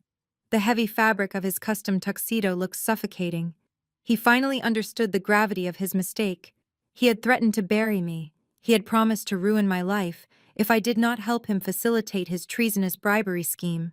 He had told me I lacked the pedigree to sit at his table. He was right. I did not belong at his table. I belonged at the head of the room holding the executioner's axe. The power shift was absolute. The dynamic of our entire 33-year relationship had been inverted in a matter of seconds. I was no longer the scapegoat. I was no longer the disappointment they could mock and discard at their convenience. I was the highest-ranking cybersecurity official in the federal government. I held the keys to the nation's defense grid, and I held the undeniable proof of their high treason securely locked in the servers of the Pentagon. I looked at Jasmine, who was shaking violently in her designer gown. I looked at Catherine, who was hyperventilating into a linen napkin. I looked at Bradley, who was gripping the edges of his chair like a man bracing for a car crash. And finally, I looked at Richard, the architect of his own destruction. Tonight, I announced, my voice echoing coldly across the grand ballroom, we are here to discuss the Sentinel Project. We are here to talk about the future of our encrypted military communications. But more importantly, we are here to talk about loyalty. We are here to talk about the severe, uncompromising consequences for those who choose to betray this nation. I pressed a button on the hidden console built into the podium. The massive digital screens flanking the main stage flared to life, preparing to display the unredacted evidence of their treason. The trap was locked. There was absolutely no escape. I stared down at my father, ready to deliver the final lethal blow.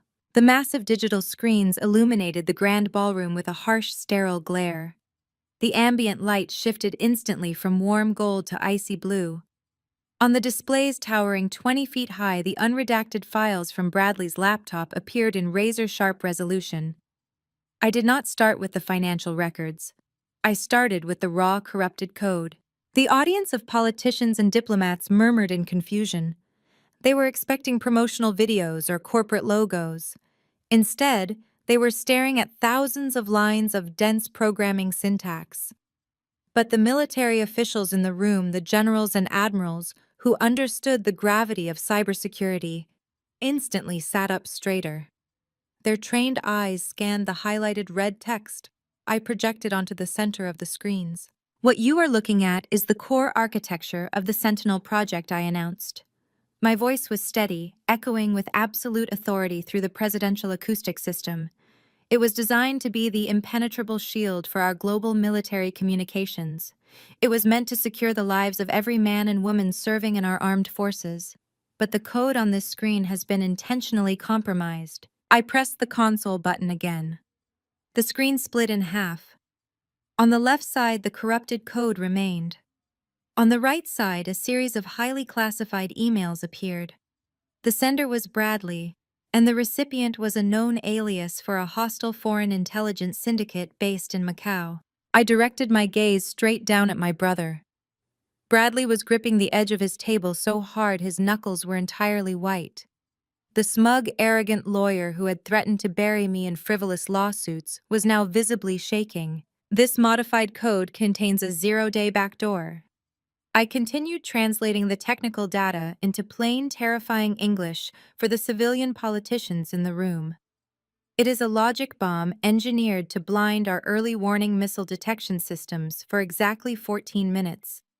14 minutes where our enemies could maneuver, strike, and devastate our infrastructure without triggering a single alarm at the Pentagon. A collective gasp rippled through the grand ballroom. The air was sucked out of the room. Senators who had accepted campaign donations from my father's lobbying firm suddenly looked physically ill. Wives of defense contractors covered their mouths in horror. The string quartet players lowered their instruments, staring at the screens in pure shock. I switched the slide again. Now the screens displayed the offshore financial routing numbers. The massive wire transfers from Cyprus and Switzerland were highlighted in bright yellow. This vulnerability was not a mistake, I declared, my voice ringing like a steel bell. It was a deliberate act of sabotage, and it was sold to foreign operatives by the lobbying firm sitting at the primary table tonight. In exchange for the $500 million government payout and an untraceable offshore bonus of $200 million, Richard and Bradley Blackwell agreed to hand over the keys to our national defense. Bradley jumped to his feet, his chair crashing backward onto the plush carpet. "This is a lie!" he screamed, his voice cracking with sheer panic. "She fabricated this data. She is a disgruntled employee. She hacked my computer to frame us. I did not even raise my voice to counter his desperate outburst. I simply pressed another button. The screen zoomed in on the digital signature attached to the modified source code transfer. "That is your personal cryptographic key, Bradley," I stated coldly. "It matches your biometric login and your private network credentials. You signed the transfer logs yourself. You left your digital fingerprints on the weapon you plan to use against your own country." Bradley collapsed back into his seat as if his legs had been kicked out from under him. He looked at his father for help, but Richard was completely paralyzed. The patriarch of the family, the man who believed he controlled Washington, was sweating profusely. Heavy beads of perspiration rolled down his forehead, soaking into the collar of his custom tuxedo. He looked toward a group of senators he had bribed for years, silently pleading for an intervention. Every single one of them turned their backs on him, stepping away, as if he were carrying a deadly plague. Jasmine and Catherine were trembling uncontrollably. Jasmine clutched her expensive diamond necklace, her eyes darting frantically around the room as she realized the glamorous life she had been bragging about was entirely funded by blood money. Catherine wept silently, her socialite facade entirely stripped away, exposing the pathetic, greedy reality underneath. They had told me I was unfit to stand with their family. They were about to find out that their family was entirely unfit to exist as free citizens in this country. I looked away from their terrified faces and addressed the entire ballroom. The time for the final blow had arrived. Under the authority vested in me as the Director of National Cybersecurity, I possess absolute unilateral veto power over all Department of Defense digital infrastructure contracts I announced. I am officially exercising that power tonight. I paused, letting the weight of my words settle over the silent, terrified crowd. The $500 million Sentinel contract proposed by Blackwell Consulting is hereby permanently vetoed and terminated, I declared. Richard let out a strangled gasp, clutching his chest. He was watching his $500 million empire turn to ash in real time. But I was not finished. The financial ruin was only the beginning. Furthermore, I continued, my voice dropping into a lethal, uncompromising register. This termination is not based on a simple technical failure. It is executed under the direct provisions of the Espionage Act. The unredacted evidence displayed behind me proves a coordinated, premeditated conspiracy to commit high treason against the United States of America. The words high treason hung in the air, heavy and inescapable. It was the ultimate legal hammer. It was a charge that carried no statute of limitations and offered absolutely no leniency. My family had tried to sell the nation to fund their luxury, and I had just publicly signed their death warrants. The presentation was complete. The veto was official. The trap was about to spring shut. Section 17, 1,000 words. I gave a sharp, definitive nod to the back of the room. The signal was received. Instantly, the heavy oak doors of the grand ballroom burst open with earth-shattering force. The elegant string quartet music was drowned out by the deafening sound of heavy tactical boots slamming against the polished marble floors of the outer hallway. Dozens of federal agents wearing full tactical gear and Kevlar vests stormed into the room from every single available exit. The bold yellow letters of the FBI and the Department of Justice were emblazoned across their black tactical armor, creating a jarring, violent contrast to the sea of shimmering silk gowns and custom-tailored tuxedos.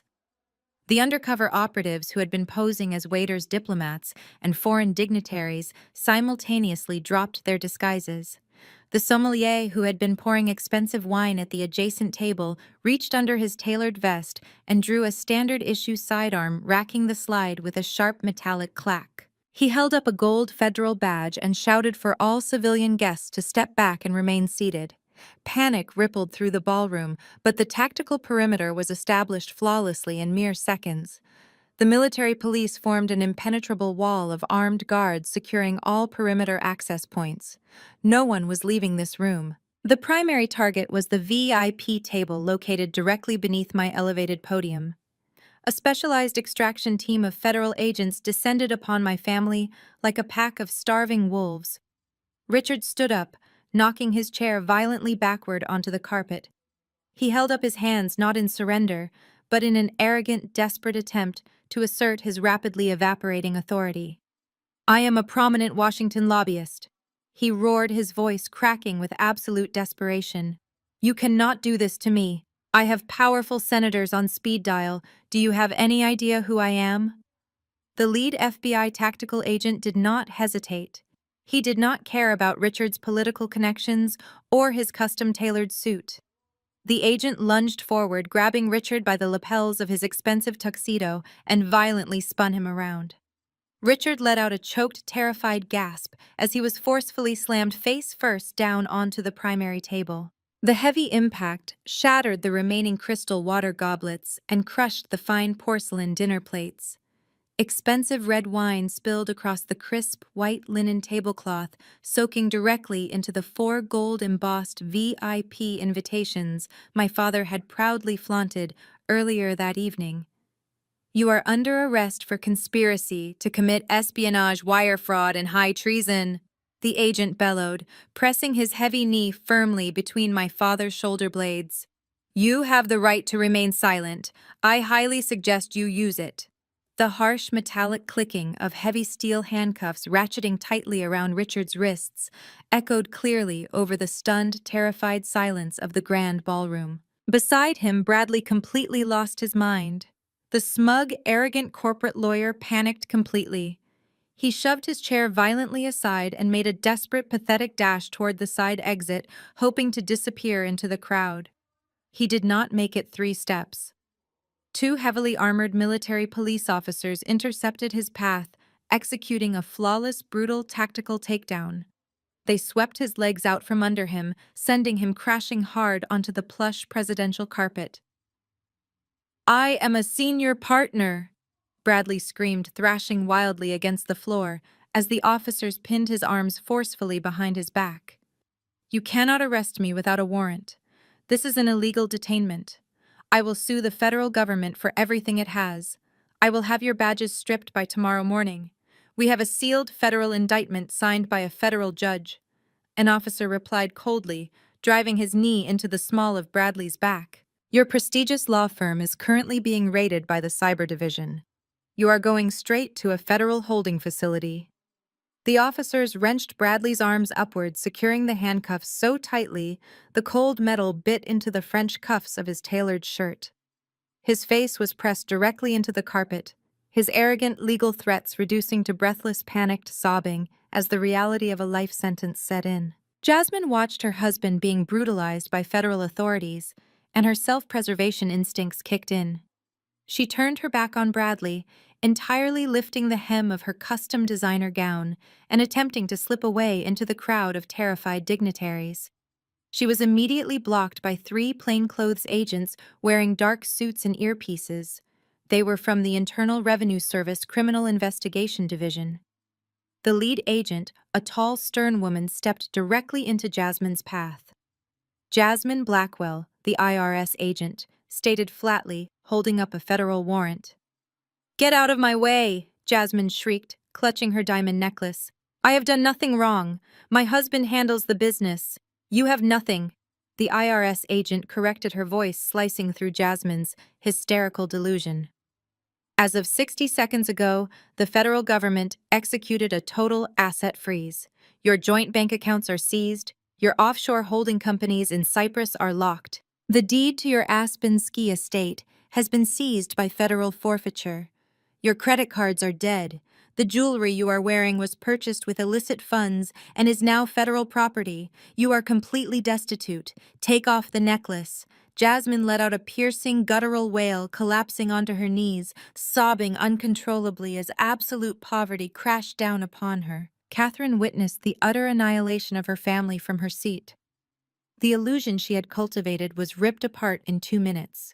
The wealthy, powerful dynasty was gone, replaced by federal agents and steel handcuffs. She threw her head back and began to scream hysterically. It was a raw, piercing sound of pure psychological destruction. Her perfect hair was disheveled, her expensive makeup smeared as heavy tears poured down her face. She looked around the ballroom at the senators' wives she had tried to impress. They were looking at her with absolute disgust and horror, backing away from her table. Catherine turned her wild, panicked eyes toward the main stage. She looked up at me standing behind the presidential podium, flanked by military commanders. Her daughter, the one she called a failure, was standing untouched above the carnage. I looked down at the twisted, screaming wreckage of my family. I did not blink. I did not move. I just watched them burn. The federal agents hauled my father up from the ruined table, dragging him roughly by the arms of his ruined tuxedo. He stumbled, his expensive leather shoes slipping on the spilled wine, and shattered crystal scattered across the floor. For a fleeting moment, the sheer panic coursing through his veins gave him an unexpected surge of desperate adrenaline. He violently wrenched his left shoulder, twisting out of the agent's grip. Before the tactical officers could re-establish their hold, he lunged forward. He did not run toward the exit. He scrambled directly toward the main stage. He collapsed at the base of my elevated podium, his knees hitting the hard wooden steps with a heavy thud. The proud, arrogant patriarch who had spent his entire life looking down on everyone else was now physically prostrating himself at my feet. The agents closed in immediately, drawing their tactical batons, but I raised my right hand. I gave a sharp tactical gesture signaling them to hold their position. I wanted every senator, every defense contractor, and every foreign diplomat in the grand ballroom to witness this exact moment of supreme, unadulterated humiliation. Alex, he begged, his voice cracking. He tilted his head upward, exposing a face slick with cold sweat and tears. He was weeping openly, his chest heaving with terrified, erratic gasps. "You have to stop this. You are the director. You have the authority. Tell them to stand down. Tell them to release us." I stared down at him, leaning against the edges of the presidential podium. He was a broken shell of the man who had threatened to erase me from the family history a week ago. "You have absolute immunity power," he pleaded, his voice rising to a frantic, hysterical pitch. "You can classify this entire operation. You can sweep it under the rug. We will give the money back. We will cancel the contracts. Just make the federal agents leave. Please, Alex, I am begging you." He reached out his handcuffed wrists, straining against the cold steel as he tried to grab the hem of my tactical evening gown. I stepped back smoothly, keeping myself entirely out of his reach. "We are blood," he screamed, thick tears rolling down his flushed cheeks. "We are family. You cannot send your own father and brother to a federal supermax facility. You cannot destroy your own mother. Think about loyalty, Alex. Think about your legacy. Families protect each other. You have to protect us." His desperate pleas echoed through the silent ballroom, amplifying his absolute disgrace. He was weaponizing the very concepts he had completely disregarded his entire life: blood, loyalty, family. He had traded all three for a foreign payout and a gold VIP ticket. He was crying for a daughter he had discarded, hoping that the ghost of my childhood desperation would compel me to save his life from utter ruin. But that desperate little girl was gone forever, and only the ruthless director remained standing in her place. I looked down at the pathetic, weeping man kneeling on the steps of the presidential podium. He was waiting for a flicker of hesitation. He was searching my face for any trace of the daughter who had spent her entire life trying to earn his approval. He found absolutely nothing.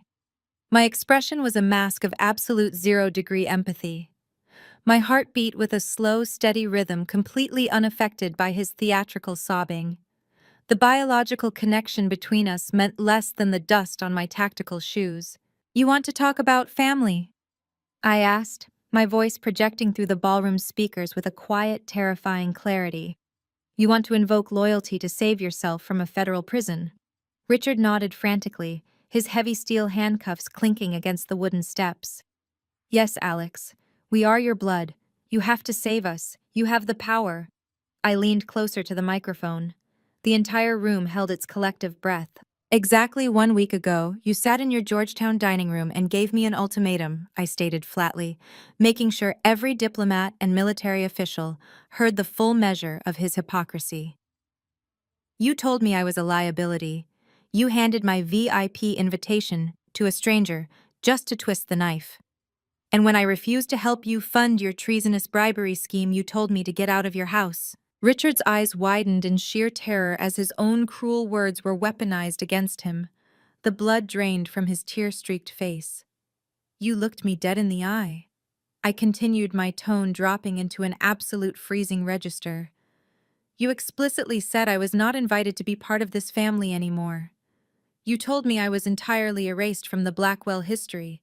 You demanded that I go back to my pathetic little life.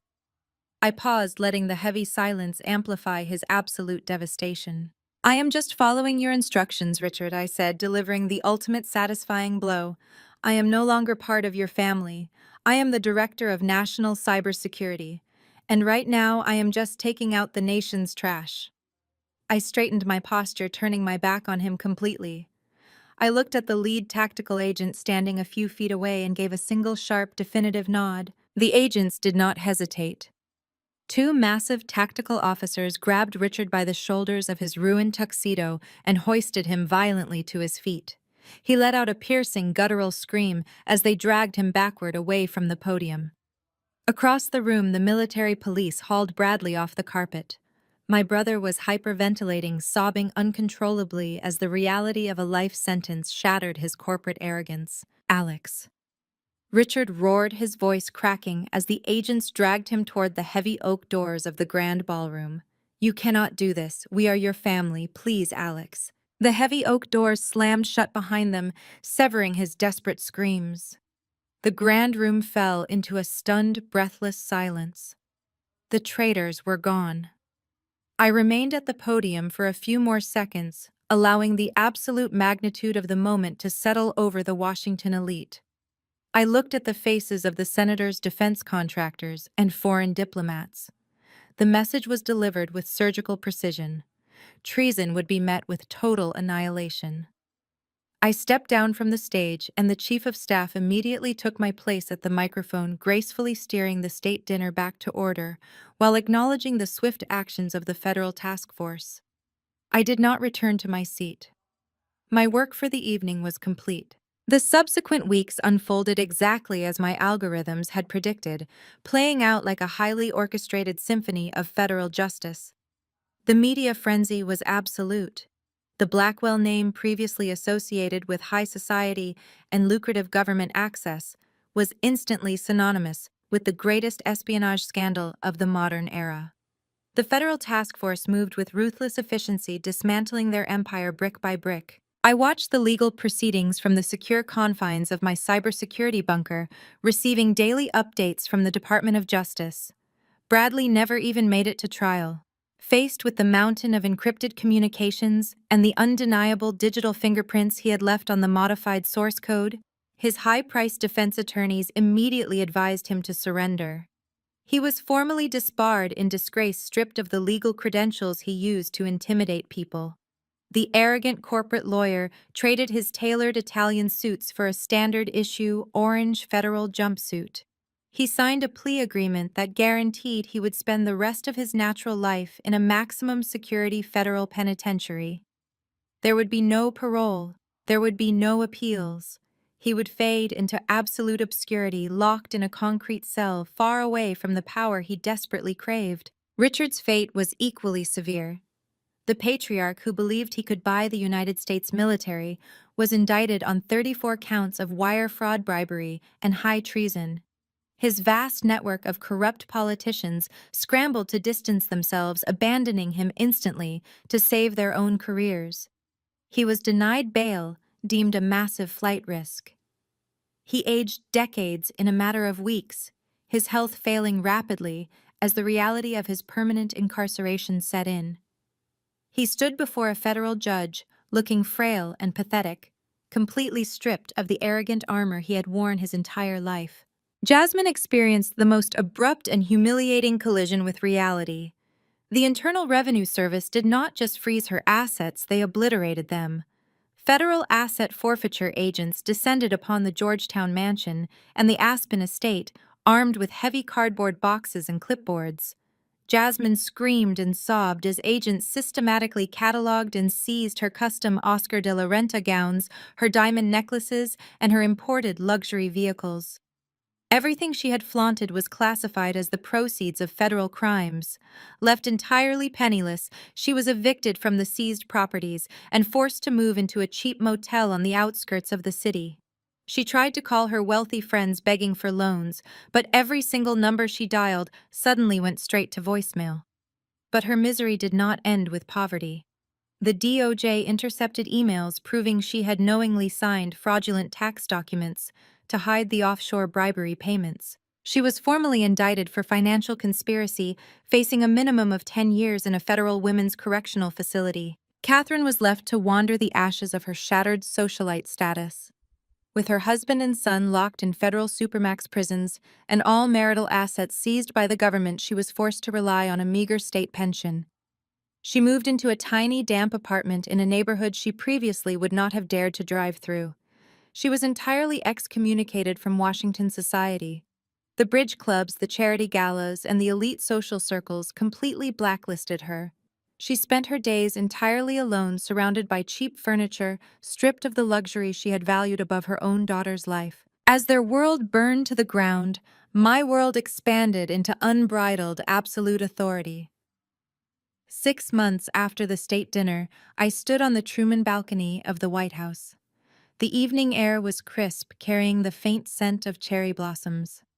Below me, the South Lawn stretched out in perfect manicured darkness, and the Washington Monument glowed brilliantly against the night sky. The city was quiet, operating smoothly under the impenetrable digital shield my agency maintained. Admiral Harrison stepped onto the balcony, his metals glinting in the soft light. He held 2 crystal flutes of vintage champagne. He handed one to me and stepped up to the railing, looking out over the capital city. The final sentencing came down this morning. The Admiral stated, his voice carrying a quiet, deep satisfaction. The judge gave them the maximum penalty across the board. The syndicate in Macau has gone completely dark. You successfully severed the head of the snake director. The national defense grid is entirely secure. I looked down at the bubbling champagne in my crystal flute. I had successfully excised the rot from the core of the nation, and in the process I had completely excised the rot from my own life. I was no longer the unwanted child. I was no longer the scapegoat bearing the weight of their impossible toxic expectations.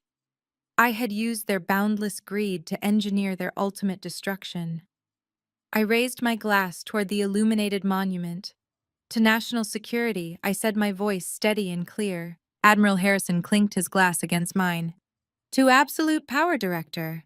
I took a slow sip of the cold champagne. The taste of victory was sharp and flawless. I stood on the balcony of the most powerful residence on the planet, fully emancipated from the ghosts of my past. I held absolute control over my destiny, answering to no one but my own moral compass. A cold, triumphant smile slowly spread across my face.